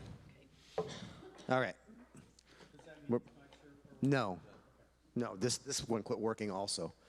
All right, so we're back in session, and Councilmember Warden's going to recuse himself again. And we're to item D, adoption of a resolution authorizing the mayor to execute a professional services agreement for the Annapolis Creek Fish Passage Culvert Project. Mr. Ryan, this is you. Thank you, Mr. Mayor. The culvert carrying Annapolis Creek under Bay Street near Whiskey Gulch has been identified as a fish passage barrier. With upstream and downstream improvements already completed, the city is moving forward with designing a full replacement to restore habitat connectivity, improve stream function, and meet regulatory requirements. This site is priority in the city's identified in the city's stormwater action plan. An RFQ was issued last fall. 3 firms responded. After evaluation, Skillings Incorporated was selected as the most qualified consultant. Staff has negotiated a contract not to exceed $735,041 for the design. Services funded through a combination of local stormwater dollars and a $425,000 grant from the Brian Abbott Fish Barrier Removal Board. A budget amendment will be needed to cover the remaining amount. Staff recommends adoption of a resolution authorizing the mayor to execute the professional service agreement. And just to give a little bit background on this fish barrier culvert, this is a wooden culvert. It exceeds probably 100 years old. So when you drive over that section of Bay Street, you're driving on a wooden bridge. So, thank you. Councilmember Diener. Oh. Mr. Mayor, I move to adopt the resolution authorizing the mayor to execute a professional service agreement for design consultants in the Annapolis Creek Fish Passage Project in the amount not to exceed $735,041. Second. Motion by Councilmember Diener, second by Councilmember Trenary. And the staff report could lead you to believe that we've got $900,000. We don't. So let me pull this back up. And Noah, can you maybe? Yeah, it's not written as clearly as I would like. So let me open that up. And so we have $500,000 in the budget. The grant is 425 is the grant. Yes, and so we only have $75,000 in the budget. So that means Noah's going to need to bring back a budget amendment for the 200 and change, wherever whatever that number is. 236. Thank you. And that will come from stormwater funds, stormwater capital funds, which there are fund balance in that fund. Correct, Mr. Crocker? Yeah. Okay. So I just wanted to be clear about that. We'll be bringing back a budget amendment to fund the remainder of this contract for this design. Is it the 236,000? Because I don't. Yes. Yeah, so just one more time to clarify. So in the budget currently, we have $500,000 of expenditure authority. And for the expenditure authority, we have budgeted $425,000 to come from grant revenue to cover that portion, with $75,000 local. So that's what we have currently. We are going to have to increase our expenditure authority budget by another $236,000, and that will all come from local funds 423. So when we built the budget, we believed the grant was coming, and we thought the project was going to cost $500,000. And so that's why we built the budget to the dollars we have. Now we've negotiated the scope with the consultant to do the work, and it's $236,000 more than that. You might say the guy losing any more hair if you make the numbers match. I now realize you rounded to 236,000 to round up from the 735,041, as opposed to you making it match exactly what the contract is. Yes, he rounded. All right. I just took all this to make that. All right. Any questions, the process other than the budget amendment? Okay. Sorry. I'm just clarifying, is this just for the plans? The design. This is just for the design? This is just the design. This will be a multi-million-dollar project. This is considered a bridge for in transportation. This is such a unique infrastructure. It is classified as a bridge, so it has to be built, designed to seismic standards. And then we go out to have someone. Yeah, we'll get a design first, and then we will award a contract for the construction work at a future date. All right. Any further questions? All right, you'll be voting on adoption of a resolution authorizing the mayor to execute a professional services agreement for the Annapolis Creek Fish Passage Project. All in favor, please say aye. Aye. Anyone opposed? Hearing none, the passes unanimously. And if you want to bring Councilmember Warden back in.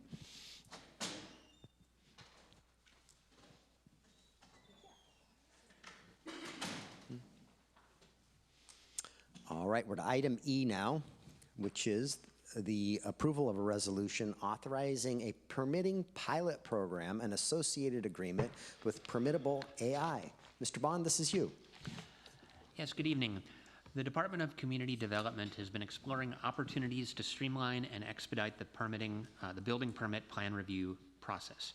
One identified cause of extended timelines for permit review is the submission of applications and supporting materials that are incomplete or not compliant with applicable building codes and submittal requirements, necessitating additional review, correction requests, and resubmittals before approval can be considered. The city has identified a possible tool to aid in addressing this issue through a pilot program in partnership with a newly created company, Permittable AI, who has developed an AI tool that would allow volunteer applicants for single-family building permits to pre-screen their plans prior to submitting those plans to the city for review. During the pilot program, Permittable AI would make its pre-screening software to volunteer applicants in Port Orchard free of charge for a one-year trial period. Running an application through the program prior to submittal to the city would be entirely voluntary on the part of the applicant.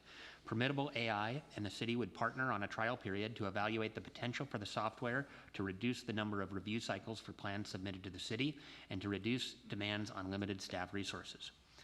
Staff believes this tool may save applicants time and money in the application process and seeks to evaluate the effectiveness of the tool.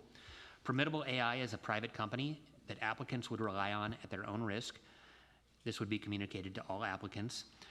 The resolution creating the pilot program directs the administration to ensure that adequate disclaimers be provided concerning the use of Permittable AI, advising potential users of the system under this trial period of risks, including but not limited to delaying permit vesting by making plan corrections prior to making an application to the city, the possibility that the system could identify corrections that the city would not have requested, and the risk of sharing their plans without an outside party.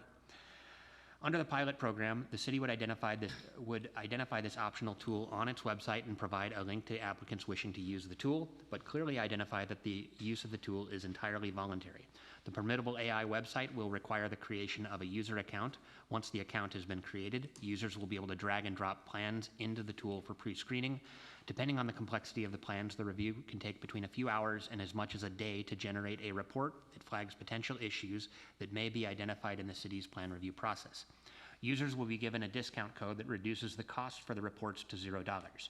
The city will be gathering information from applicants to learn if they pre-reviewed their plans using the tool and if they made changes to their plans resulting from their use of the tool. The city seeks to collect data to determine whether the system is reducing plan review cycles and the number of comments and corrections identified. Prior to the launch of the pilot program, the city will be testing the system by uploading public records consisting of previously reviewed and approved plans to compare the corrections identified by Permittable AI to the actual comments created by our plan reviewers.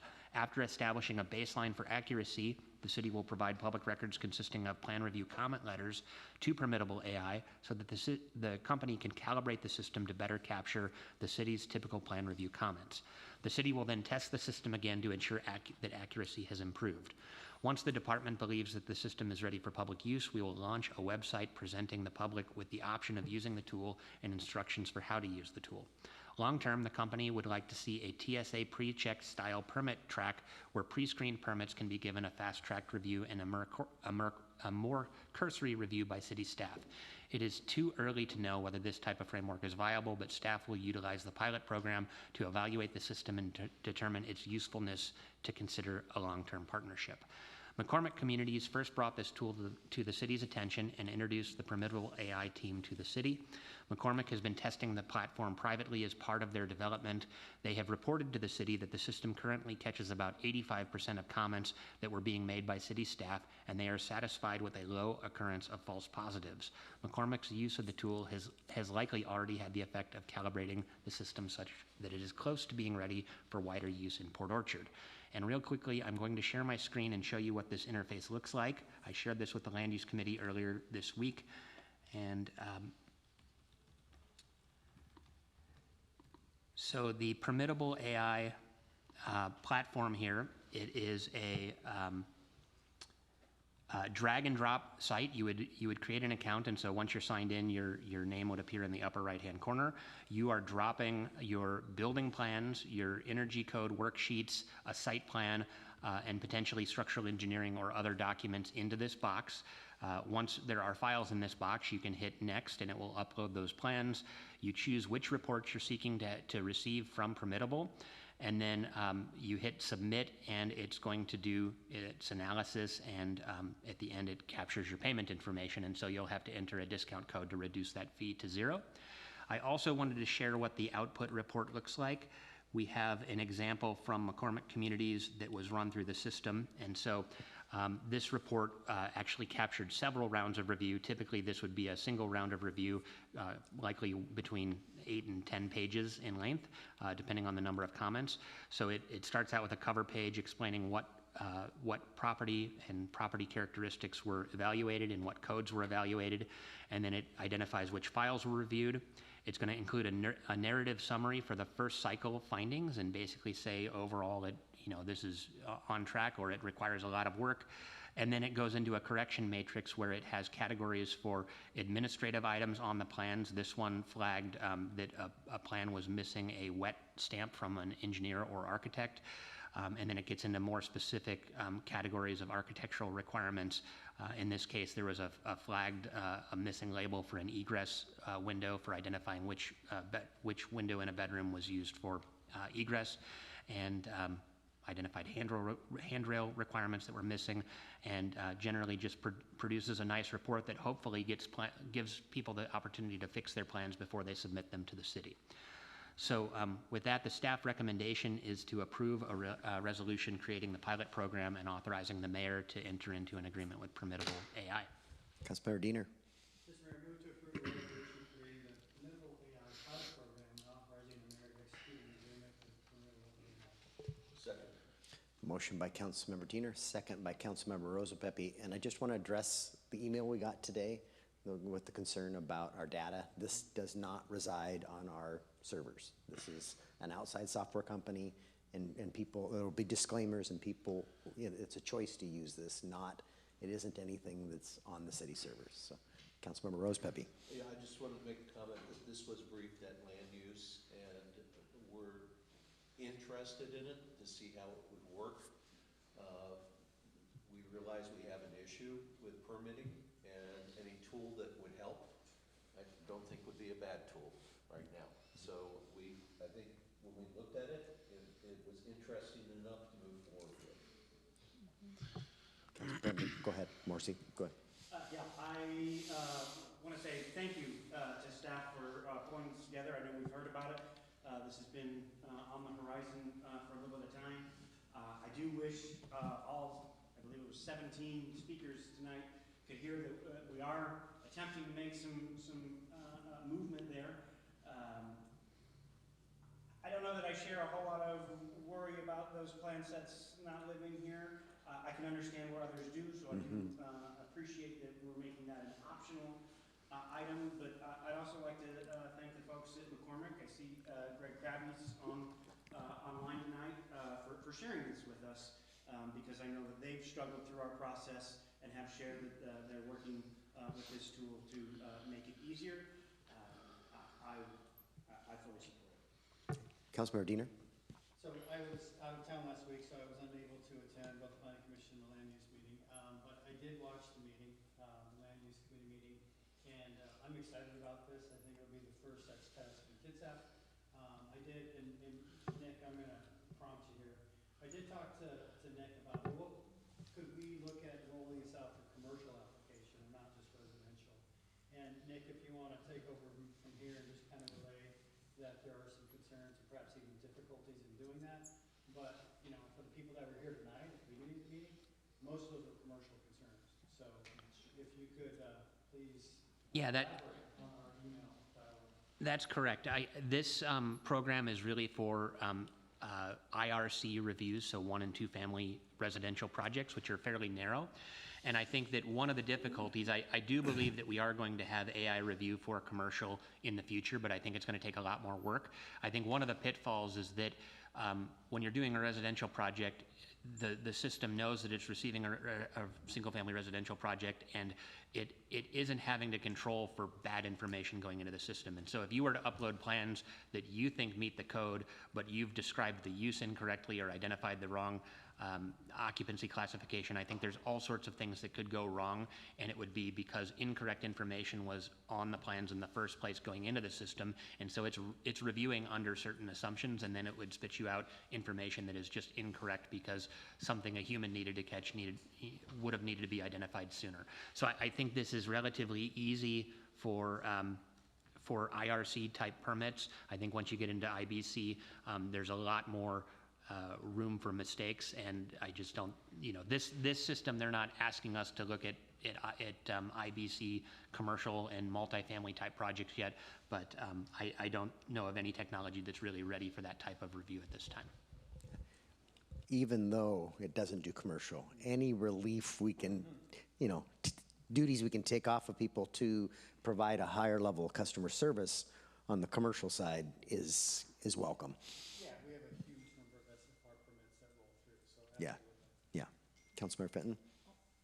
Yeah, I'm just, have a few questions here on, for the family, building permit, if you're going that way, why not, we're not looking in this for, businesses permitting?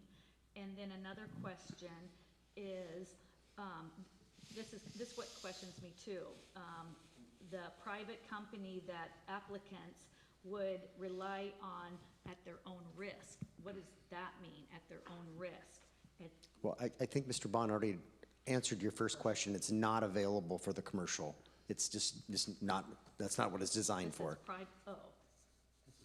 It's residential. It's residential only. Right. It's not designed for commercial yet. It's not, that application's not available yet. Okay, well, they say, why would it apply? Okay, so even if it's just private, they're applying at their own risk or not? Yes. Yeah, I can tackle that question. So one thing that happens when you apply for a building permit that is specified in Washington law is that you vest to codes. If the city council were considering changes to codes and somebody decided they were going to go through permittable AI and they applied for a permit 5 days after they submitted to something to permittable AI, they would vest 5 days later. And if the code has changed, you potentially, that's a risk that you face as an applicant, is taking time to go through this review process and then making corrections before you've gotten your foot in the door with an application. So I think that there are risks because this is a private company and you're giving them information voluntarily. And so what they do with that information, I'm told that they're not sharing this with outside parties, but it is a private company and you're giving them building plans that has information on it. So it's data sharing and you're doing that at your own risk. Okay, so and it's all volunteer? Yeah, nobody is required to do this. This is a tool we're giving people. It's free of charge and they can use it if they choose to. And if they don't want to use it, that's fine. Right, okay, and then my last question here, you said McCormick Communities, they're the first one to try this and they like it. So you're saying it's not for builders, it's for homeowners doing this? No, it's for it's for builders of residential construction. Exactly. And then it says the comprehensive plan contains numerous goals and policies related to housing affordability. As this tool has the potential to save builders time and money, it may indirectly improve housing affordability by lowering development costs.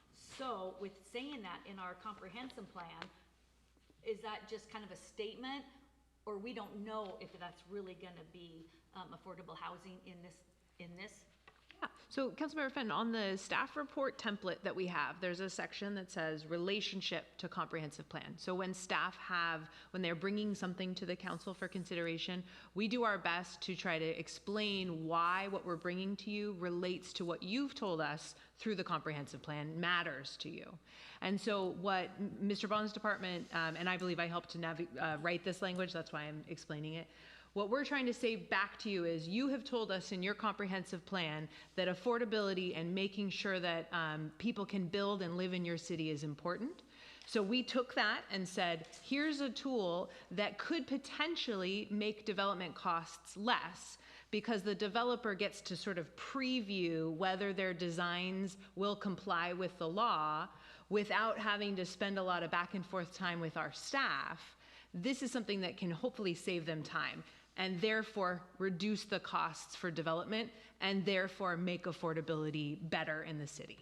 Yeah, well, I hope so, because when I hear about affordable housing, it's always market rate. So it's really not affordable housing, it's market rate. Councilmember Schneider. Okay, I think all of us up here, and many in the room earlier, can get behind expediting the permit process. If we do improve our single-family housing process, that will free up our people to handle the commercial side as well. So we should see speed improving in the process along the way. I do have some concerns, very minor, but concerns on the wording to make sure that it's very clear that this is an optional program. And then also I'm a little bit concerned about potential liability concerns for the city. Because this is an optional program, is there going to be someone from the city overseeing all of these permits at the pre-city hands-on point, or is it just going to run free until they get through stage 1 through 4? Well, we're going to create a website that provides information about the optional program, and it will clearly state that this is optional for applicants to use, and that it may save them time and money, but that they're not required to use it. We're going to work with the city attorney to provide disclaimers to everyone, making sure that they're aware of the risks of using this private party tool, and explain that we're in a partnership with this company to test AI capabilities for helping streamline the process.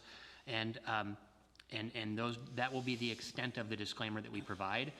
There will be a link to Permittable AI. Once you go to Permittable AI, you are leaving a city website and you are using that tool at your own risk, and we will have provided adequate disclaimers. We will be exchanging information with Permittable as they see things coming through the system using our discount code. They will coordinate with us, and we will follow up to make sure that the plan review comments that we have and the plan review comments that were generated by their system, we will kind of compare notes at how this is going as we go through the pilot program period. But that's the extent of any oversight. We don't have any involvement in operating Permittable AI, and the report that's generated, that belongs to the person who submitted their plans and to Permittable, and if they share it with us, that's fine, but we're not going through and checking those reports when each one is generated.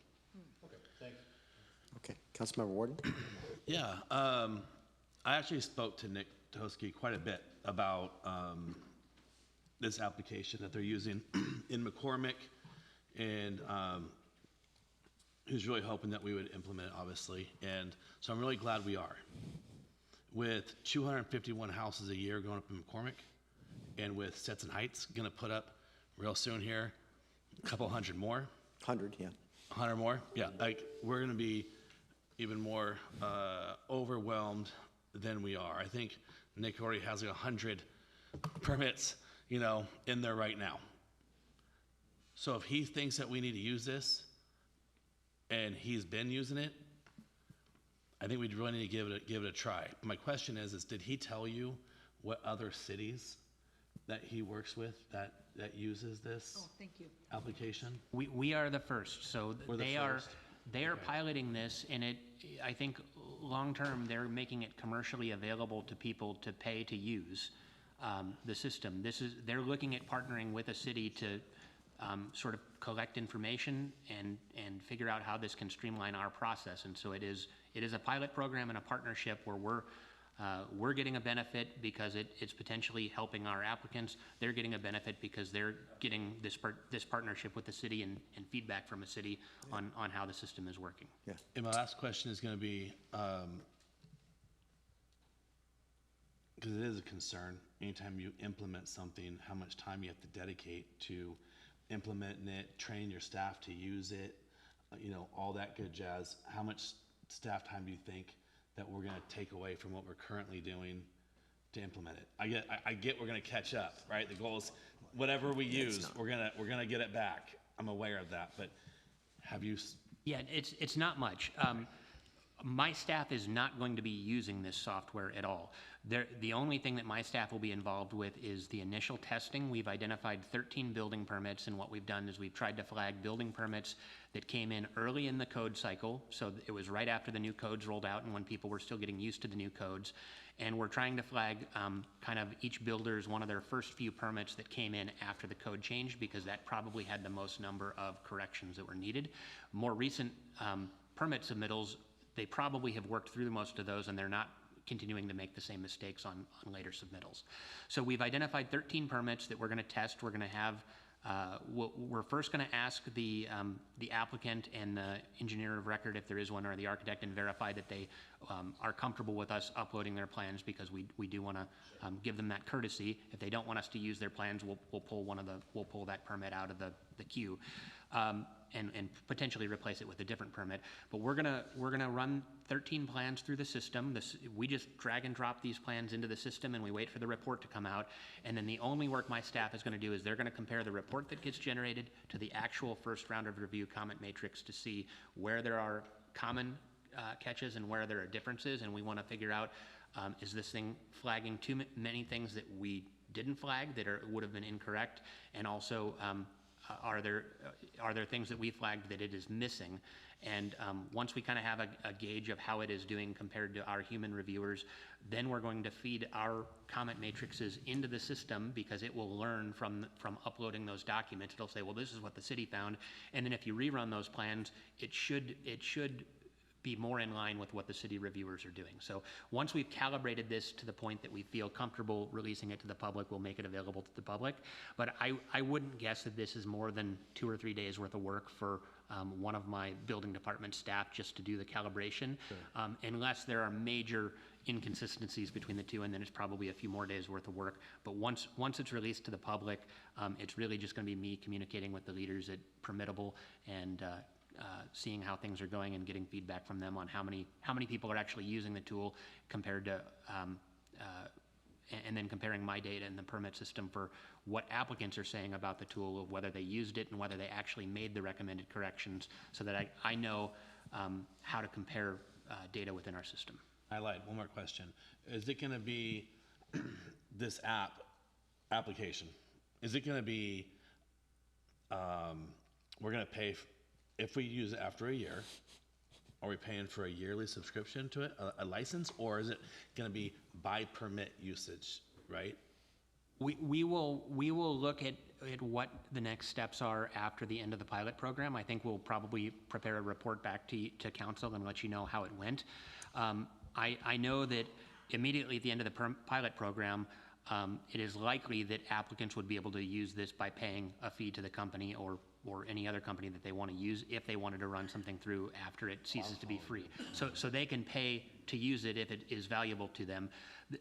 If the city finds that we have a lot of value in the system, we could look at doing a subscription where it continues to be free for our applicants as a way of saving us money, and try to negotiate a cost for that going forward.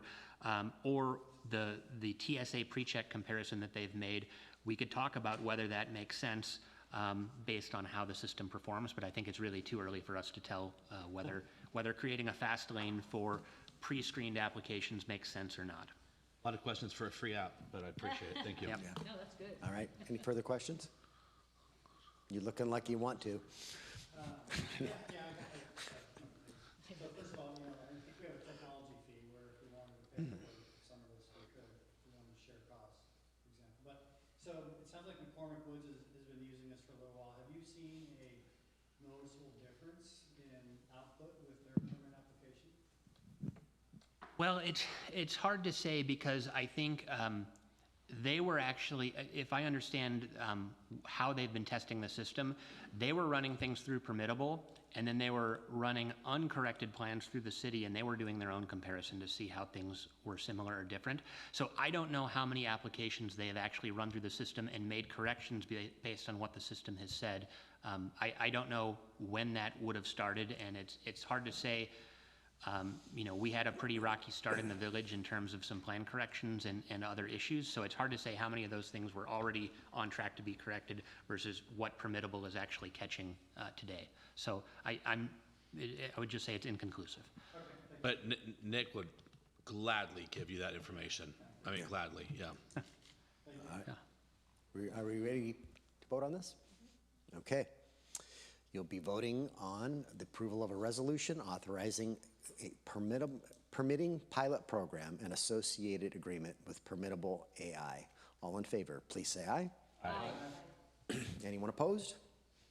Hearing none, the resolution passes unanimously. We're to item F, adoption of a resolution granting final plat approval for McCormick West Division 15, Phase 1, final plat. Mr. Bond, this is you.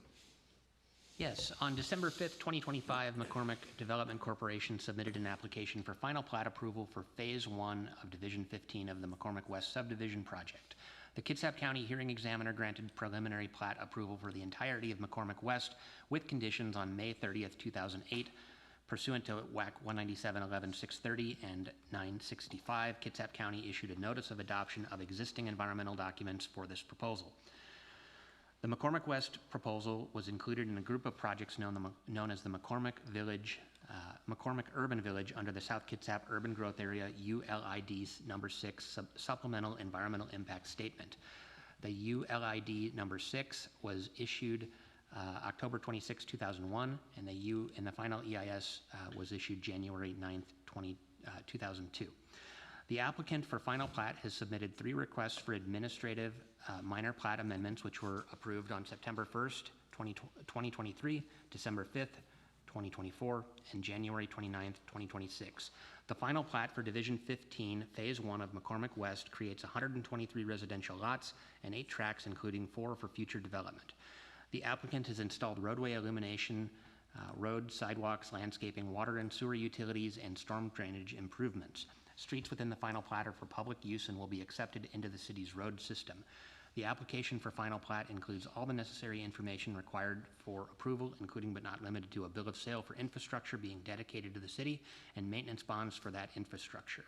The staff recommendation is to approve a final plat for McCormick West Division 15, Phase 1.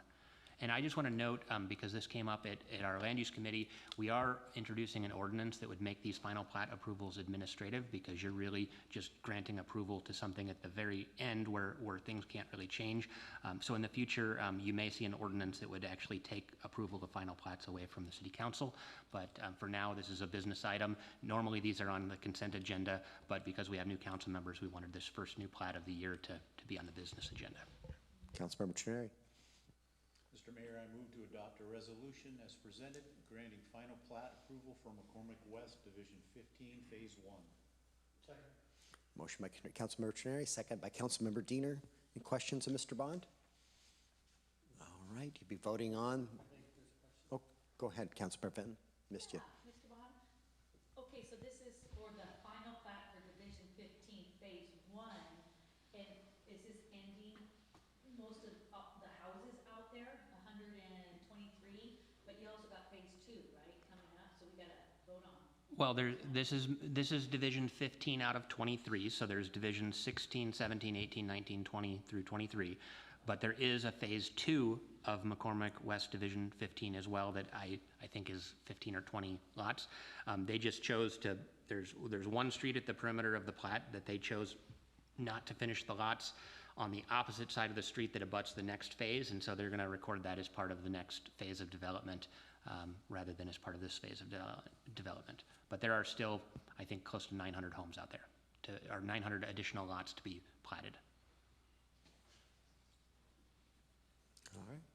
Councilmember Medina? Just since he brought it up, I'm excited to hear about the ordinance that will remove us. I see our review as a time barrier for the holding costs are the highest for developers, so So sometimes we're developers waiting for a council meeting to happen, which could be 2 or 3 weeks versus moving forward on their project. So, all right, you'll be voting on a resolution granting final plat approval to McCormick West Division 15, Phase 1. All in favor, please say aye. Aye. Anyone opposed? That passes unanimously. To item G now, approval of the February 2nd council meeting minutes, the special city council meeting minutes. And I think everyone was in attendance except for Councilmember Diener. And this is our motion to approve. Mayor, move to approve the special city council meeting February 2nd with one Scribner error that Mayor Pro Tem is Councilmember Morrison and Councilmember Diener. Okay, fair enough. Second. A motion by Councilmember Rosepepe, a second by Councilmember Trineri. Any other corrections? Well, at the meeting, he was at the meeting though. Diener was mayor. He was there. Yeah, that's right. That's another correction. He initially said he was not coming, and then he came. Yeah. So, yes. So Councilmember Diener was in attendance too. He just didn't notify the clerk's office. He came. He jumped in the car at the last minute. So we've got a couple corrections there. So all 7 council members were present during that meeting? All 7 council Perfect. members. And So then we'll no- switch we'll update the pro tem as well. Thank you. Okay, all right. Thanks for catching that. What's that? I think they're just Scrivener's errors. She'll correct them. So you'll be voting on the special meeting minutes that all council members were present at. All in favor, please say aye. Aye. All right, any opposed? All right, and that passes. We are now to our new business item H, which was previously consent item C, which is adoption of a resolution authorizing the mayor to execute a conservation grant agreement with Puget Sound Energy for the completed relight Washington Street lighting work under TIB's Phase 5 project. That was a mouthful. Mr. Ryan. Thank you. This is the city recently completed the LED streetlight upgrades under the TIB Phase 5 project in partnership with Puget Sound Energy. These improvements qualified us for an energy efficiency incentive through PSC's Relight Washington program. The city has been awarded a $5,276 conservation grant, which will be applied to the credit towards the project cost. This was nearly 150 streetlights that were converted from the high sodium pressure lights that are not efficient to the LED. To receive the incentives, we need to execute a conservation grant agreement. This supports our sustainable goals and aligns with the transportation chapter of the comprehensive plan. Is there a motion? Councilmember, go ahead. I make a motion to, oh gosh. Thank you. I move to adopt a resolution authorizing the mayor to execute a conservation grant agreement with Puget Sound Energy. A motion by Councilmember Dedman. Was that a Morrissey? Second by Councilmember Morrissey. Any questions of staff? Yes. May I have the mic? Sure. Thank you.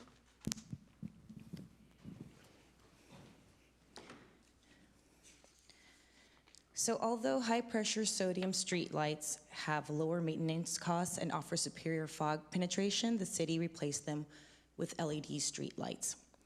While energy-efficient LED streetlights significantly worsen light pollution due to high-intensity blue light emissions and poor upward scattering illumination, these lights cause severe glare, increased sky glow, and harm nocturnal wildlife.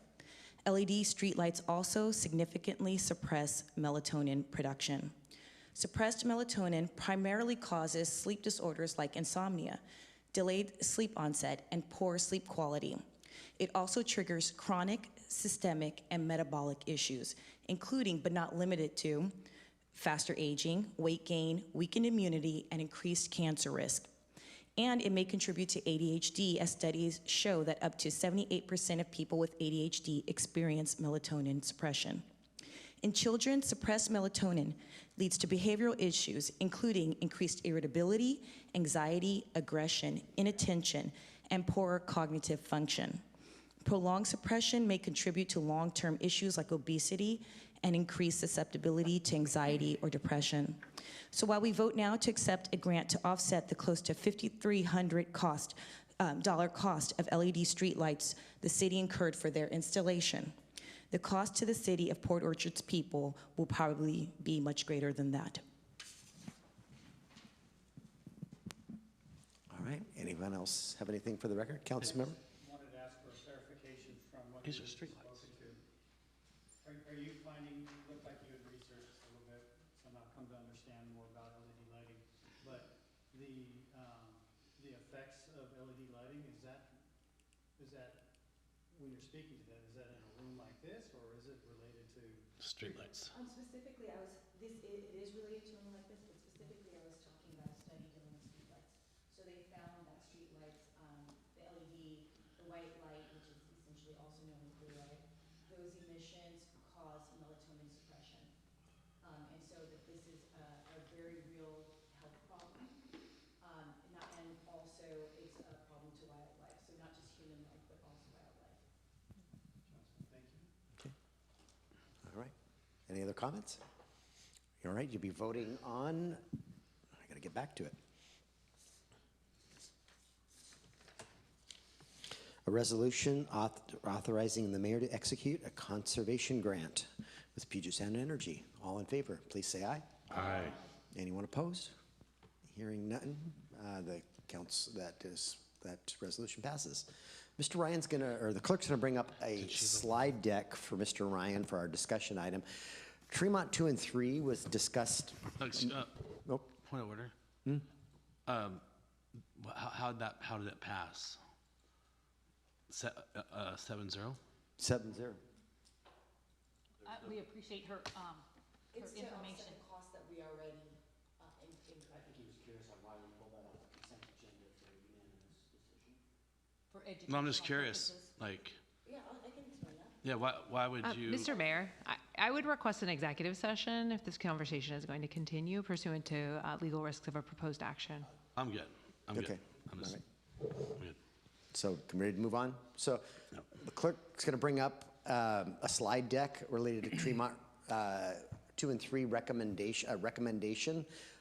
This was studied multiple times at the Transportation Committee. They left their last meeting with a recommendation that agreeing with staff's recommendation, but after consulting with the planning department, we learned that the recommendation wasn't consistent with our comprehensive plan. So we backed up here. We're bringing this back to the full council so we can wrap this up. And Mr. Ryan has a few slides to share with you on a solution that is mostly in line with what the recommendation was from the Transportation Committee and also consistent with our comprehensive plan. So, Mr. Ryan, go ahead. Thank you, Mr. Mayor. Just to reiterate, we always want to do better. We listen, we hear, we do value engineering, we come up with good solutions, and here we are again. So this will be brief. Can I just go straight to the next slide? So right here you have your current conditions of Tremont 1. This is the widths of the the travel lanes, the bike lanes, and that's current condition. The bottom picture there, that is what the potential Port Orchard Boulevard improvements could be someday. So just think of that multimodal pathway on the left side. So and then going up the hill on Port Orchard Boulevard, we would take one of the travel lanes away to make a multimodal pathway. And if you look at, so the upper drawing is our current Tremont project, the 4-lane road where the roundabouts are, and it has a modest bike lane on both sides of the road with really no separation between the travel lanes, just paint. Go ahead. Go to the next slide, please. Yep. And so this is what we came up with. This is what we are now proposing. Just please focus on that multimodal pathway. That is what we need to pursue our grant funding. So the extra wide multimodal pathway on the left, we've shifted the whole road. This is going to require an additional 1.25 feet of right-of-way. It does not impact any structures. Over the other alternative. Over And the other another alternative. foot and a half Thank beyond the alternative that the Transportation Committee looked at. So what we have, because we're looking to get this grant funded, we need to have a multimodal pathway. And so you have on the north side of the street, from Port Orchard Boulevard to Sydney Avenue, you would have that multimodal pathway, a treed strip, and then the 4 lanes of traffic that we have today. And then we would need, on the south side, an additional 18 inches of right-of-way to move the sidewalk back, and then build a new sidewalk, and then have the bike lane that's a little wider, but mostly consistent what we have as a current condition on Tremont, currently, the other section of Tremont. Does that make sense? I got a question. We have that much room for pedestrian walkway, 4 lanes? No, we will be we'll be acquiring right-of-way to provide pedestrian improvements that don't exist on the north side of the road. And to get a grant, if we just built sidewalks there, we would have to do that completely with local dollars. While No homes will be there. pursuing this opportunity will allow us to potentially get grant dollars to build that multimodal pathway on that side of the street. And you're saying no homes will be, No homes will be purchased, but we will be acquiring right-of-way. no eminent domain, basically? Well, eminent domain's how you acquire, how you purchase things. Eminent domain's not taking land. Eminent We're domain just, is how you we're just acquire making you aware land of from you. the body of work that the Transportation Committee, they were bringing this forward with a recommendation a week ago, and after that recommendation was made, we realized there was a fatal flaw in the recommendation because it wasn't compliant with our comprehensive plan, which is the bike lane on the right side of the screen or south side of the street. We need to have. You did not. Nobody did. The Transportation Committee did. They've seen it twice. This is something. That came from Transportation. They were bringing it forward with a recommendation. After they made their decision, we learned new information that it wasn't consistent with our comprehensive plan, and I've communicated this to the Transportation Committee that, that we'd be bringing this back forward with corrected. Since they're the ones knowledgeable on Yeah. anything that was discussed beforehand, are they happy with this? So I'll turn to these gentlemen over, 2 of these over here. Go ahead. I'm much happier with the design. I think, Tess, can you hear me? Nope. I'm much happier with this design coming forward with having the bike lane on the south side. This was not an option we were looking at or we were provided a couple weeks back. I know myself, I'm sure there's a couple other council members on that committee that weren't terribly enthused about it. We were all looking for some consistency from what I consider the new Tremont roundabout section to the Sydney area. This provides that consistency. The one thing I'd like to ask, though, is we're talking now, we're not going to shift the road farther north. We're actually going to push the sidewalk farther south on the south side. 18 inches. 18 inches, okay. But we will have consistency with the bike lane going from west of the bypass to Sydney at this point, correct? Sydney to Port Orchard Boulevard will be built with this profile. Yeah, I'm much happier with this myself. Yeah. I think, does mine work? Yeah, I'm good. We actually reviewed with the consultants, 4 different options, and the south side option was not an option we had to more concentrate the pathway on the north side because the south side is where the park is, the fire station. There's also a big natural gas above ground system. That would have cost way too much money to do. If we would have cut even into the park with the elevation already to get down in there, that would have eliminated the parking. So all that was having to whittle it down to 2 options. But for me, the only option that's I would vote for is one that has the multi-pathway so we can actually get the grant funding to pay for it. So I wasn't going to vote for anything that doesn't have, that we're eligible for grant dollars to use to build it. Because if we don't, we're not going to do that. That's back burner, not a priority. But if we can get the grant dollars, then it's more feasible for us to do the project. Am I correct on that, Mr. Mayor? Yeah. All right. There was an extensive outreach to the neighborhood, and part of the reasoning for that pathway to be on the north side is it ties into the neighborhoods, and it'll tie in, and why we were showing you the reference to the boulevard, it allows it to tie into the multimodal improvements on the boulevard, and then back into the neighborhoods, and that was the desire of what we heard from the community in the outreach process. Okay, and I'm not going to spend a lot of time on this, but you know, during those discussions, I was advocating for a continuation of the current profile for Tremont, largely because it had bike lanes on both sides, and I wanted to be sensitive to a growing biking population and the potential for more commuting options.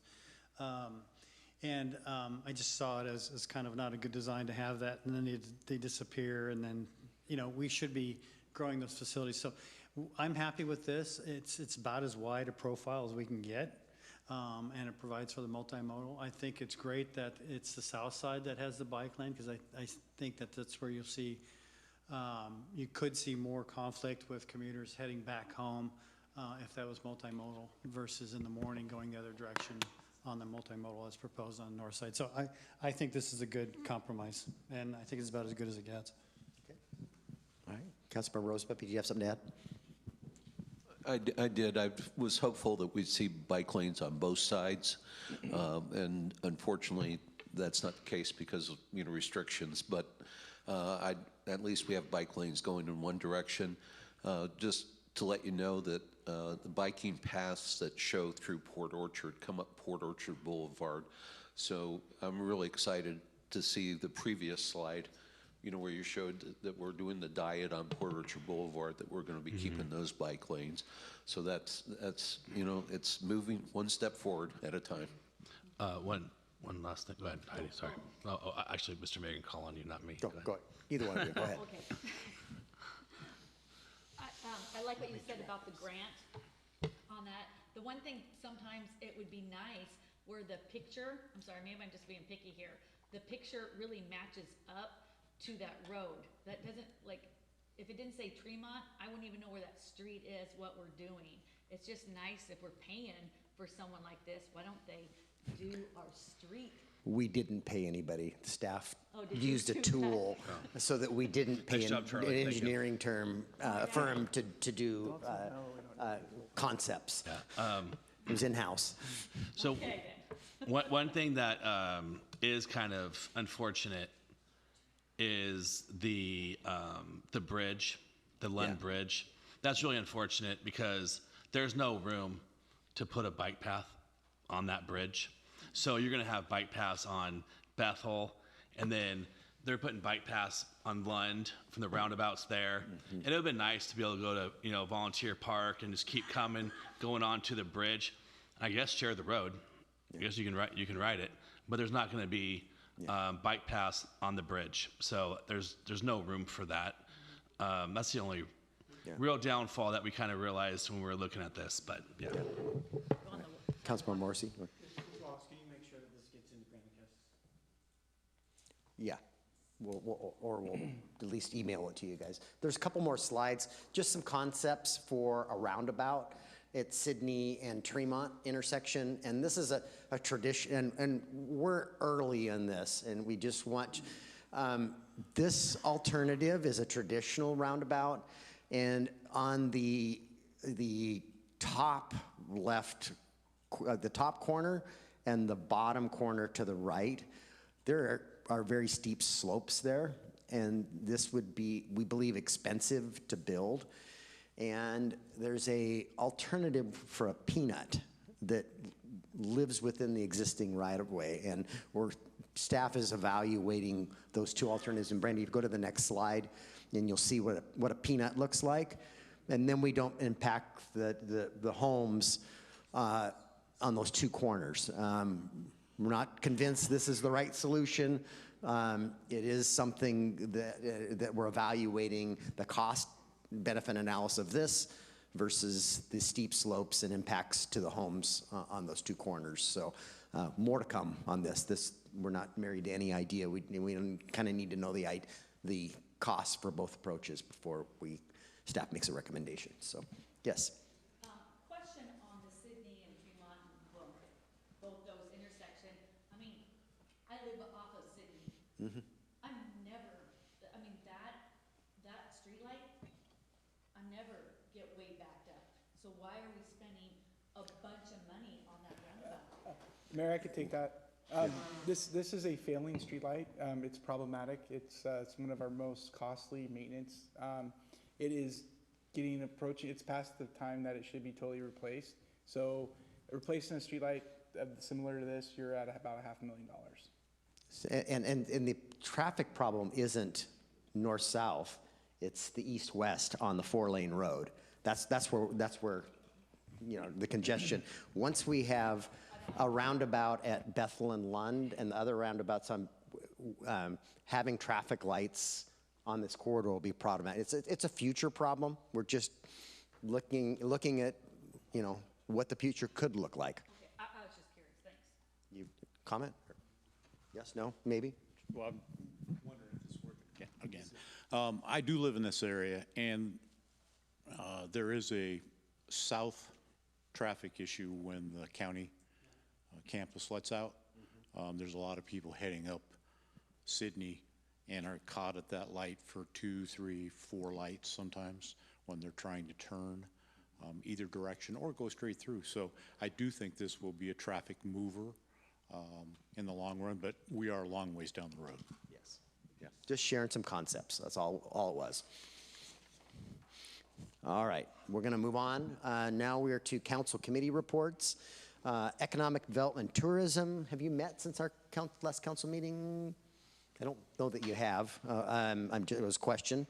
I see utilities. Have you met since given a report? You have not met. Finance did meet last week. Do you remember meeting? Yeah, finance did meet for the first time this year. We reviewed sales tax and REIT revenues from the end of the year and then essentially January, which really isn't really official at this point. But for the year end, December sales tax, we were down about 10% over 2024, but the year came in over budget projections by about 2.5% for 2025, so that's a great thing. REIT revenue was also down from 2024, but again, thanks to some pretty conservative budgeting processes, we're still above budget by projections by about 23%. We discussed our new downtown revitalization grant program survey findings, and we did hear all the respondents were very supportive of the idea. We got many more replies from business owners than we did from property owners. And the business owners were generally hesitant to apply for it because their lease agreements, and they were concerned with how that would be handled with their landlords. So we're kind of back, not really back all the way to the drawing board, but we're doing a little bit more discussing and finding out ways to contact more building owners. We discussed a recent cyber security grant award program, which we approved last week already. And I want to thank Sean and the IT group for bringing that forward. I think that's going to be very beneficial to us, to the city, and the data we have here. We discussed our AI policy usage, and the city's done a great job. They've created an implementation group, and they're looking at citywide process improvements, and we will see a presentation come before full council here in the short future.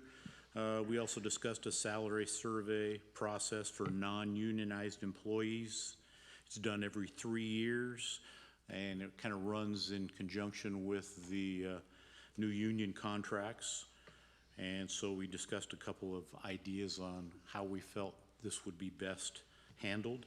And our next meeting is scheduled for March 17th, where we'll all be wearing green because that's St. Patrick's Day. Oh, when we're here? That's what I hear. All right, so on to the mayor's report. Let's see. No, sorry. There's one more committee. Land use? Yes, land use. Most of the big topics we had, Nick covered with permittable AI. A couple items that we did discuss were landscaping updates, taking a look to see if the middle housing landscaping will be the same as detachable housing landscaping. More to follow on that. We're also looking, Nick talked about the plat processing, how that's, you used the word take away from the city council. I don't think that's quite it. I think it's more like moving it to the, to the DCD staff. But the big one is permit software. For those of us who were here a while ago, we moved to Cameo years ago, and we're looking at doing an update, and I'll ask Nick to talk about that for a second. So that may be also a help in our permitting software going to SmartGov. And those were the main items that we talked about, unless you have anything you wanted to add. And Mr. Bond is going to talk about process improvement in his director's report. Lodging tax, I doubt you have anything. Sewer advisory, anything to report? No, just till June. Okay, and the ad hoc committee, is there anything to? Meeting in March, but not scheduled yet. Okay, a meeting coming in March. On to the mayor's report. So our town hall meetings, 2 of the dates and the locations are reserved. So we've got April 9th and a room reserved at McCormick Woods, and June 4th at the Gathered. We can. Brandy could. Could you send an email to that effect for those 2 dates and the locations? 6 p.m. 6 p.m. for both. Both those 2, and I haven't gotten to the September date yet, but I felt it was important to get those 2. We really need to make a decision whether we're going to construction on Bay Street or not. The business community downtown is nervous. What's happening? What's not going to happen? Well, here's what I know. Okay, we've been awarded $3.5 million from Senator Cantwell's office. We don't have our funding agreement yet. We've been bugging people. It would, that federal process to the state, to us, is slow, okay? We have $1 million that we got last year from the legislature for construction, and what I've confirmed through our lobbyist is we have until June 30th. We should make our best effort to have, we for sure have to be obligated and under construction, and we should try to have all of that money spent by June 30th. And if we go to construction, we'll definitely be underway. We might be a little bit challenged to get it all spent, but she's comfortable that won't get clawed back, if we've got a contract. I lean towards delaying a year, but I don't have all the information to make a good decision, and we either have to go to bid or wait a year, because if we can't wait if we're going to go to construction this year, we really can't wait any longer. And if we go to construction this year, we will forego that $3.5 million. And I don't think that's the right decision either. So, see my quandary, and is anybody opposed to us going to construction on the road next year, I guess is the question. Well, Is that 2027 you're saying? That would be 2027, and we would construct the community center and the Orchard Street Plaza likely at the exact same time. Yes, sir. my concern is, with previous conversations, by doing that, we would be bumping Bethel out. That should be shared in the decision-making. Yeah, you're correct. We talked about that at transportation, and I forgot about that. Yeah, I mean, there's only so many staff members to manage projects. And I think talking to, and well, they're funded from different sources. Yes, it would be virtually impossible for us to construct a community center, a road down here, and then the impacts to the community. You still got to be able to drive around in our community. We were going to be pressed to get all the right-of-way acquired we're just starting the right-of-way process on Bethel. We would be really pressed to go to construction next year on Bethel. We might be able to do it, but it would probably actually give some relief to staff and to be honest, right now, we only have two of our four engineers. So for Bethel, it might be a might, but it's a for sure thing down on.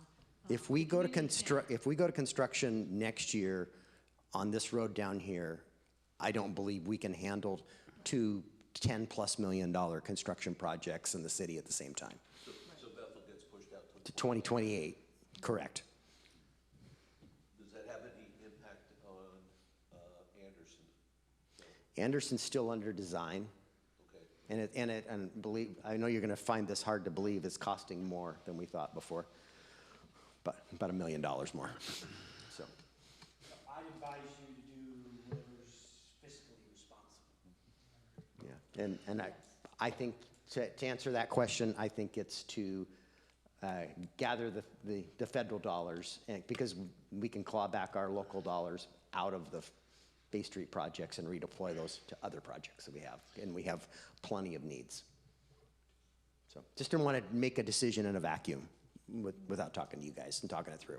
Well, and then having, this coming summer, the road won't affect the businesses, because we're gonna go in 2027 for downtown. It'll affect them that year. Yeah, they just delayed it. And it is actually the desire of the downtown businesses for us to wait a year. Yeah. That's the feedback I've received from them. Okay? And we have no potential of losing any grant money by delaying a year? Is provided we go to construction, go out to bid as we're discussing internally, November, December, and a year from now, we're under construction and spending that $1 million as fast as we can from the state. All right? All right. Decision time. Some of you weren't here last week, and we had a presentation on the interior lettering. This is the only place we got hung up. Scott got back to me. I was 2-2 on black or silver. Scott said black. I second mine. It's black. It's black. Okay. Decision's been made. The letters are black. Two of you wanted silver. So, all right. We were hung up on that. All right. I came to last week's meeting about 3 o'clock last Tuesday. I thought Kitsap Regional Library and their foundation was going to be handling the philanthropic giving aspect, the fundraising aspect of it. And for legal reasons, they determined it wouldn't be advisable for them to do that because it could affect their foundation status. So I have made contact with Kitsap Community Foundation and the executive director over there. She's on vacation this week, but we had some really good conversations last week. They are willing to do this for us, and they're asking for 1% of the gross. So whatever they raise for us, they get is their fee for this is 1%. She's identified a grant opportunity that closes March 13th. She'd like to pursue. So I'm moving pretty quickly. I would like to in 2 weeks bring back. Charlie's looking at their draft agreement. The finance director I've got some language I want him to look at, but I'd like to bring that back to you guys in a couple of weeks. We lack the capacity and we don't have a 501c3 ourselves. So we either need to forego this opportunity or roll the dice with, I believe, Kitsap Community Foundation. She believes she can raise a few $1 million for us. And I think we should try it. So, I want to say 1% of the gross is an awesome opportunity. So I would strongly support this pending an agreement coming before council. Councilmember Plat. Yeah, you know, I spoke with the mayor earlier today on this subject, and I was looking for some teeth in some of this, and I had thrown something out earlier. I'd like to amend what I had told you earlier in the day, Mr. Mayor, and maybe tier what they get based off of their results. So for every $1 million, they get an additional 1%. Maybe there's, instead of looking at it from the hammer aspect, maybe there's a carrot aspect to that to try and drive that. If they made our whole delta, We raised $5 or $6 million. what would that be any skin off our back, right? Because that's not $5 or $6 million that we had planned for this today. So I would respectfully like to throw in the opportunity to tier that based off of the results. That's a good idea. All right. Everybody kind of comfortable with that concept? I'm still shocked by 1%. Yeah. Yeah. All right. Did you so this is in the mayor's report. Did you give us information on an email about this? No, you two just talked about it? we just had a conversation earlier today about it. Oh, okay. So it's interesting. You do the mayor's report, and then we're like voting on it. You're not voting on anything. We're just agreeing. No. Oh, okay. Councilmember Morrissey threw an idea out. Okay. Well, we did vote on the black or white lettering. I didn't know that. I didn't know we were supposed to do We didn't vote. We voted last week. He's updating us on Because two the council final members decision. were absent, and it was tied. Two of you wanted, John was somewhat indifferent. Two of you wanted silver, two of you wanted black. You and Councilmember Dedman wanted black. Councilmember Trenary, Councilmember Warden wanted silver, and the two other so we were tied. So I had two council members that didn't vote, and I asked Gave that. an email to them, and then they got to put their. They gave me their input. We're just trying to put a bow on it and finish that process up with the consultant. All right, so the legislative session, there's some good stuff going on. The water intertie that we've been asking for $1 million. The House budget has $1 million in it. The Senate budget has $450. Somewhere in the middle probably lies what we'll get, and as they reconcile the two budgets. And hope everybody's sitting down, but the Senate budget has $8 million for 2 roundabouts at Sedgwick Road and Highway 16. There's no money, though, in the House budget. So, we'll see what happens. Yeah, it's going on right now. You know it is. All right. So, gosh, we had a lot of people here earlier, and I want to acknowledge, I know we have challenges in our building department. Permit volumes continue to exceed manageable levels. We continue to hire staff, but we've also outgrown the processes we have in place. And DCD Director Bond plans to address process improvements in his staff report, so I won't dive into that. I encourage, we've been doing some outreach. I encourage all project applicants to take advantage of our pre-application meetings, and for small business to meet with our team before they sign leases.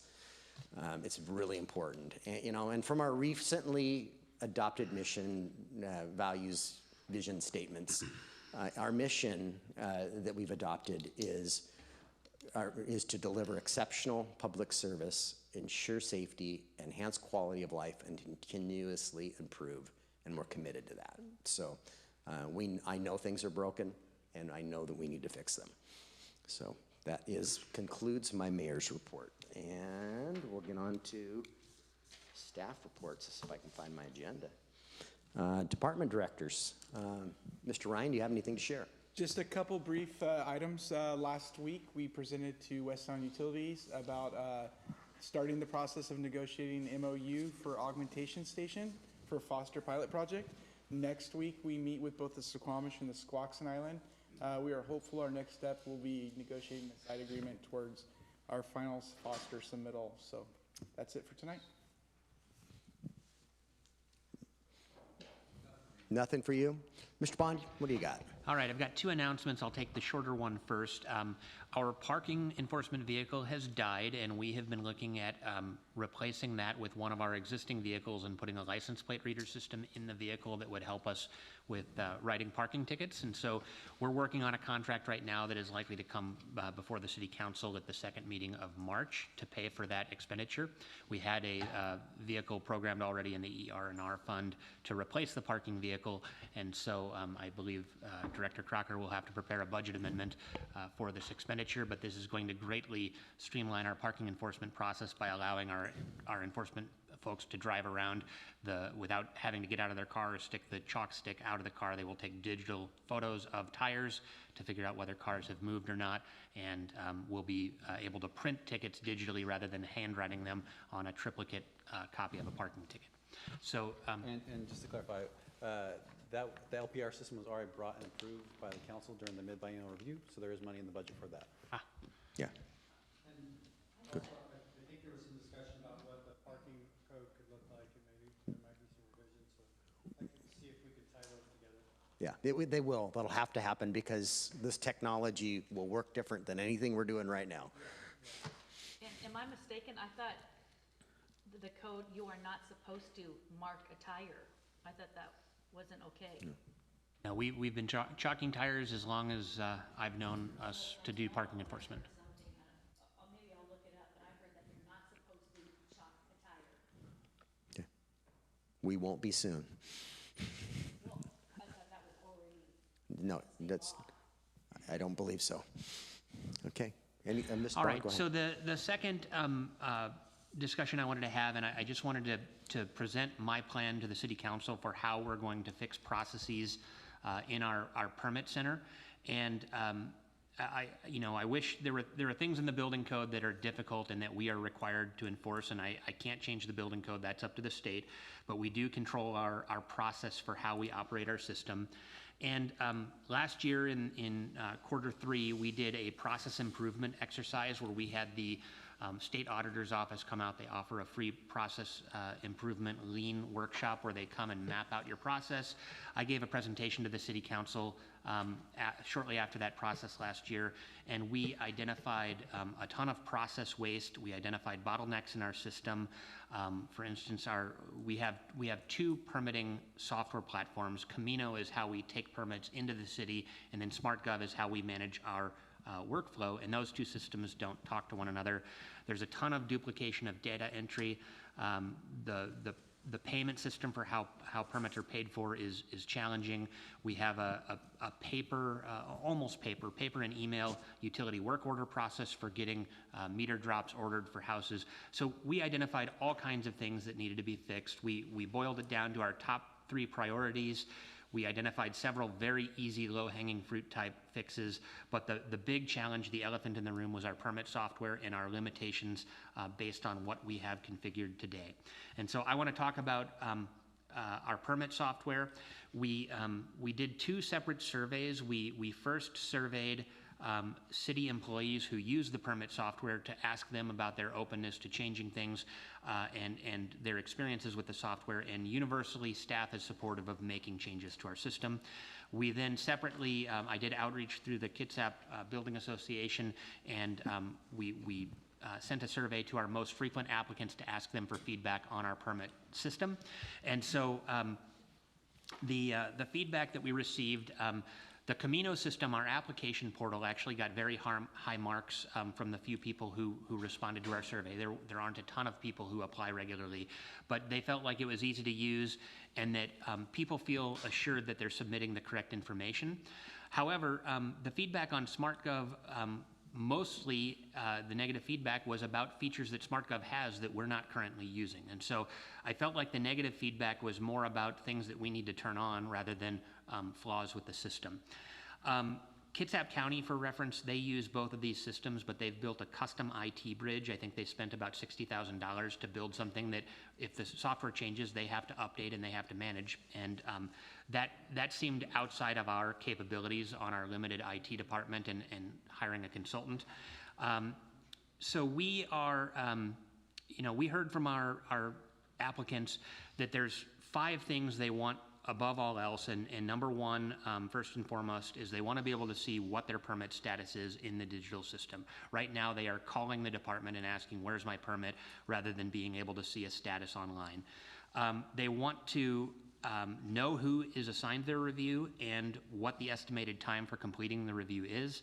They want to be able to pay their fees online, and they also want to be able to track what's been paid on each permit and be able to look that up within the permit system. And then they want a centralized document management system where once they've uploaded documents, they can go and figure out what they provided previously and have a sort of a record that's visible to them of what's been submitted and what hasn't.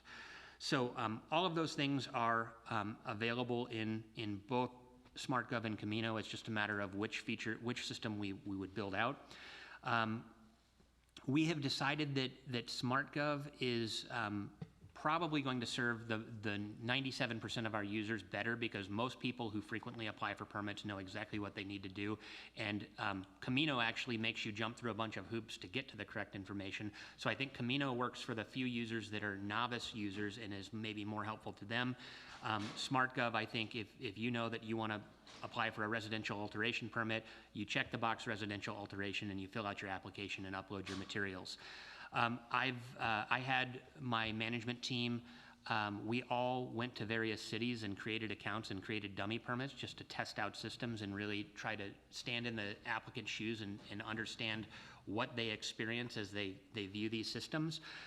Our conclusion was that SmartGov is a better user interface. It's more intuitive, I think, for users, and it is also the least amount of work for the city to build out compared to pivoting fully to the Camino system. So what we plan to launch, we are looking at launching our public-facing application portal in SmartGov, which would mean that we turn the Camino system off going forward sometime later this year once people have the ability to apply through SmartGov. This portal is going to allow applicants to upload their materials directly into SmartGov rather than having to use Camino, and then our staff is manually transferring files over to the SmartGov system for plan review. One of the benefits of the portal is that the public, people who aren't involved in the permitting process, can actually go on a map, see what permits are pending.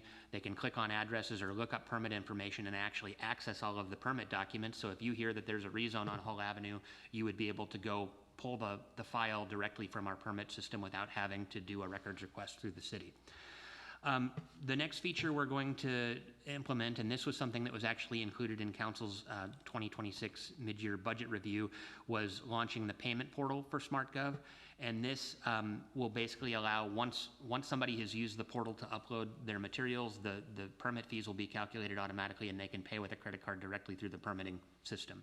And so that currently, we are generating an invoice in SmartGov that has to be brought to the finance department so that they can create the invoice in the financial system, and then the payment can be processed, and then that receipt has to be brought back to DCD, whether that's done through our electronic payment system and then emails, or whether somebody is physically walking between the buildings. That's a major inconvenience for our applicants, and we are looking to fix that. The portal will also provide applicants with status updates so that they know which reviewers have completed their works and which reviewers are still pending. We are, I'll talk about this in a minute, but we also want to mitigate. We don't want, one of the reasons that we try not to say who is currently reviewing your permit is because then they get hounded by applicants saying, where's my permit? And then that employee can't actually get their plan reviews done. So we are going to put that information on the website, but I have a little bit more information about that later. The other feature in SmartGov that we're going to turn on is our centralized review comments, where we create deficiency reports in SmartGov rather than using these Word document comment matrices, which some of the commenters tonight said that they really didn't like that process. This means that everybody who does plan review is entering their comments into SmartGov, and then that report gets generated in SmartGov and is available both online but also can be emailed through SmartGov to the applicant. And it's just there are fewer steps and less document management involved in that process. And then finally, just being able to submit revisions and updating files through SmartGov by uploading documents directly into SmartGov. Currently we're using Dropbox, we're sending things via email. There is a ton of back and forth through the email system that would hopefully go away once SmartGov is up and running and people can upload documents directly into that system. So I mentioned, one of our concerns with the permit status updates is we don't want our engineers getting phone calls and emails throughout the day asking about permit status. We are planning to, I'm planning to outline this plan on our website, but I also want to add information on the website about our performance targets. And so we are going to publish targets for first round of review on our website so that if you apply for a commercial alteration, you will know that the city's target is that you'll have a first round review within 4 weeks. After we have data on our actual performance relative to those review targets, we will then say that we're meeting this target 75% of the time, and that our median review is maybe 5.5 weeks. But at least we're telling the people what to expect, so hopefully they aren't constantly calling our staff asking where their permits are, because they are going to know who's actually doing the review. That first round of review is going to vary depending on permit types. Single-family reviews will be much faster. The land use permits and utility work orders and then commercial building permits are going to take longer to complete that first round of review. But at least we're being transparent with the public and saying this is what you can expect, and it will be published on our website. So this is, some of these items, as I mentioned, were budgeted in 2026, the financial connector, and we also budgeted quite a bit of staff training for SmartGov in 2026. But with the changes that we're planning to make to the system, we're going to wait on staff training until the end of the year, because we want to train people how to use the fully configured system rather than doing a refresh on the current configuration of the system. We are going to be asking the council to fund the cost associated with configuring these features. We are going to have to get a scope and a fee from SmartGov for them providing technical assistance to get those features configured for the city. We were hoping to bring on potentially a temporary employee with experience doing this sort of work, but that person has said that they are planning to retire, and they're doing their last project currently for Kitsap County. So we're targeting the end of 2026 to get the public portal launched and to activate all of these features, although some of these features are going to be released sooner than that as they're available. And as we make these changes, it's going to be really important for us to do outreach to the community and engage with the community by providing instructional videos and information on the changes to our system so that they understand how the application process works going forward. And so that'll include checklists, informational sheets, videos as we launch those new features. So I just wanted to share this plan with the City Council before I share it publicly on our website, and make sure that the council is supportive of this approach. And again, this is really focused on our department's process and trying to make things as efficient as possible so that our staff is doing less rework and is more available to do customer support as people need assistance with their projects. Okay. Quick questions for Mr. Bond, because we've got about 3 minutes left before we have to extend the meeting. Just wanted to ask, Nick, at one point there was a super user group of SmartGov jurisdictions from around the nation that would meet and they would talk through problems and issues. And I don't know if that group still exists, but it'd be worth maybe checking. Yeah, we are still on, we still attend those periodically, and I believe there's a county user group in Kitsap as well as, or maybe it's in the state of Washington as well as a national one. All right. Quick question. Okay, I like all that computer stuff and everything you're doing. What I heard a lot from the people tonight is the in-person inspection. How are we going to work on that when the in-person inspection comes and they get all these setbacks? Well, I think these are separate issues, and so as I mentioned, there are building code requirements in state law that we can't change that we are required to enforce. But my hope is that by fixing our processes and really freeing up staff capacity through process improvements, we are more able, we have the time and staff resources to hold people's hand when they need that assistance as small business owners trying to start their business. I think that process improvement, this is something that is within our control. If people want the building codes or the requirements of the building codes to change, that is something that has to be done through the State Building Code Council. Okay, so, Ms. Hart, just, okay, quickly.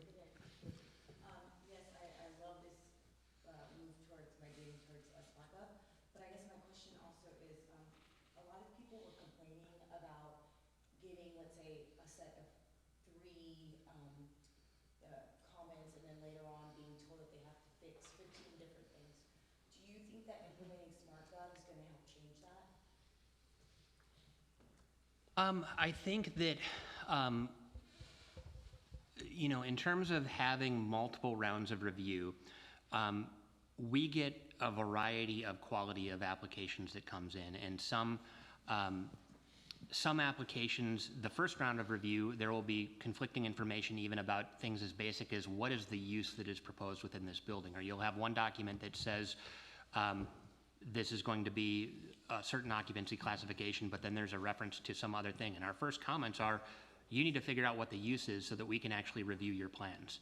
So I think that the number of rounds of review is often linked to the quality of the initial submittal. And so we can really, we've already started doing this outreach specifically with small businesses, because we're seeing this a lot with tenant improvement projects, where you have people that are entrepreneurs, they know how to run a business, but they don't know how to go through a permitting process, and they don't know the building codes. And so we're trying to make sure that we're meeting with those folks early in the process to help identify these issues for them, so that they're submitting the correct information.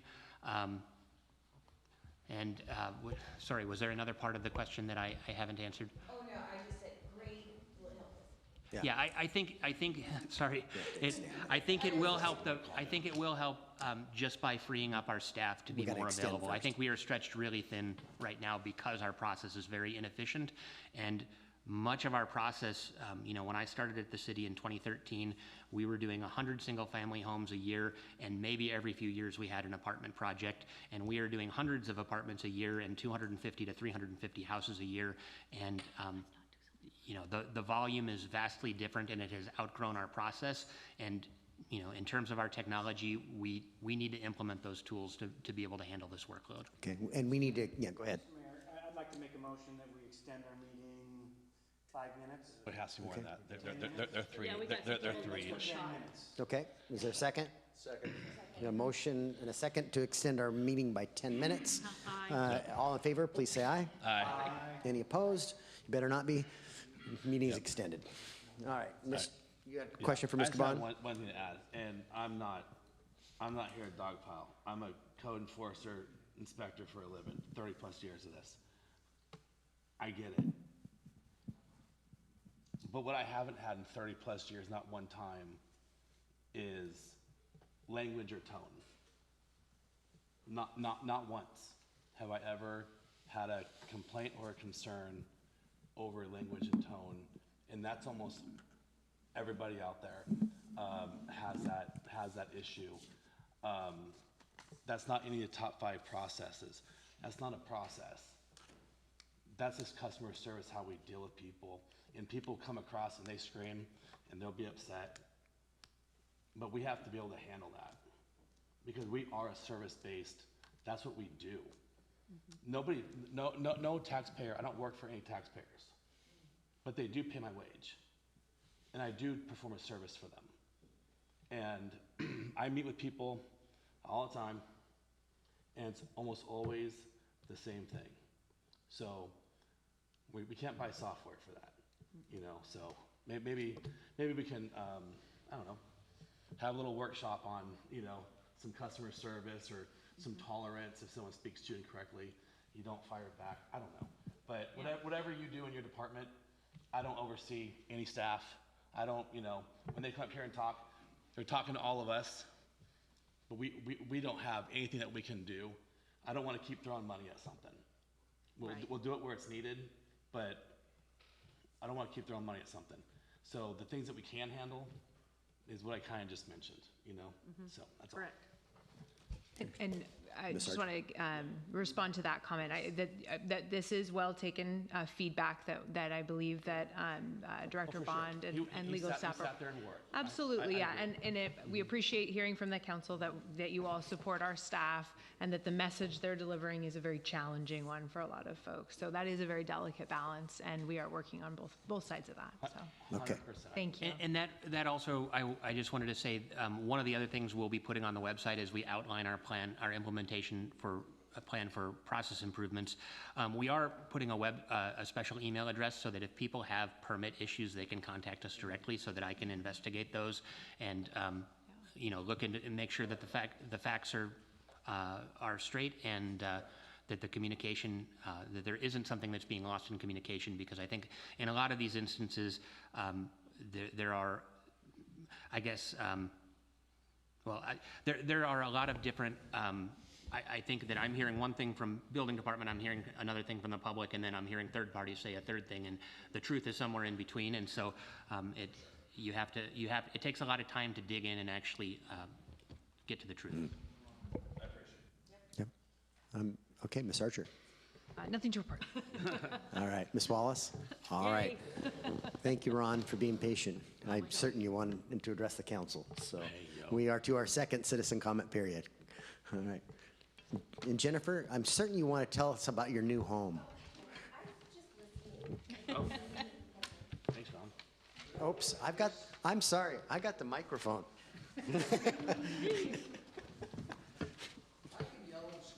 Well, but then we don't capture your comments.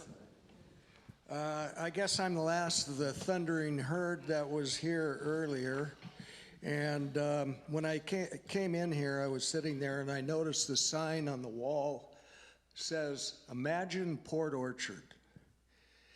Well, in 2000, I ran for city council because I was imagining Port Orchard. And I got to tell you, not much has changed. We're at a point where the city collects record permit fees to allow people with a dream to build a home or a business. And this city finds more and more excuses to put obstacles in the ways of these dreams coming to fruition. I was encouraged by some of the things I heard here tonight, the mayor talking about, we realize we have a problem. So that's the best first step. And gentlemen over here talking about new processes that are going to speed up permits. That's necessary too, but the same mentality I fought when I was a council member from 2000 to 2004 was I told the mayor, the planners, city council, code enforcement, I believed it was our imperative duty to help streamline the process for those people that have a dream. It wasn't our job to get out here and put up roadblocks and obstructionist policies to stop people in their tracks. At the time I was on council, I was approached by many builders saying, what is going on with code enforcement? They come out, look at a project, and they give me a fix-it list. So I fix it all, and they come back and hand me a new one. This isn't the way to encourage people to invest in our city and to make improvements here. It's not just homeowners, but it's business owners. And so I made a note here.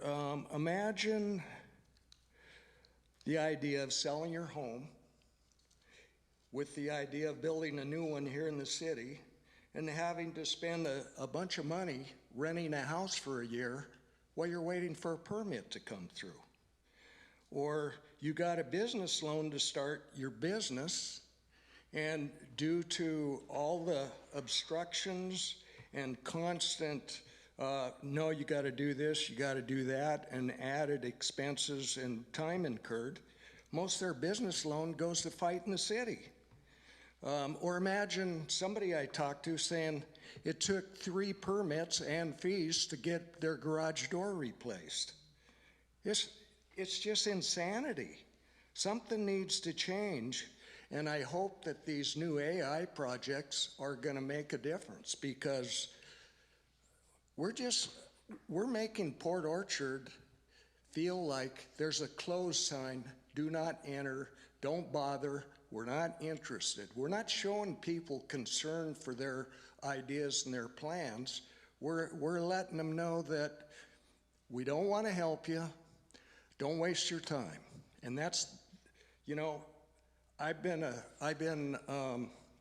living in Port Orchard for 50 years, downtown for over 30, and I'm not too much in the process of permits or anything anymore, but I hear a lot from people that are having to deal with this stuff. And I don't get too involved with city processes and what's going on, but I felt it imperative that I came down and shared my ideas on this. So Ron, your time is up there. So I got it, but I'm almost done.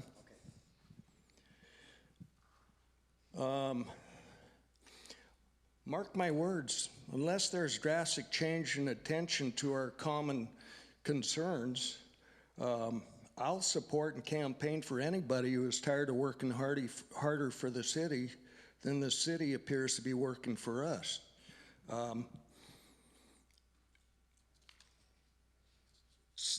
Since you, I'll just wrap this up. I would like to ask a member of council to offer a motion to respond to the many concerns that have been expressed and to send a response or corrective actions that will be implemented and how long it's going to take. And the faster new policies are implemented is the most crucial for the people dealing with failing policies to realize that you guys actually care. So I can't do anything but encourage that things need to change or there's going to be change coming to Port Orchard. Thank you. Yeah, thank you. thanks for your comments, Ron. All right, go to the order. Is there anything we've got? No time left. We are adjourned. We do have 2 members of the public, though. Did you want to give them an opportunity? Oh, is there someone else online? Someone Okay. online, for sure. Okay, if there's someone online wishing to So we provide. need another motion to extend, Mr. Mayor. Okay, we'll see if is there a hand raised? If you are interested, use *9 and raise your hand. Okay, meeting is adjourned.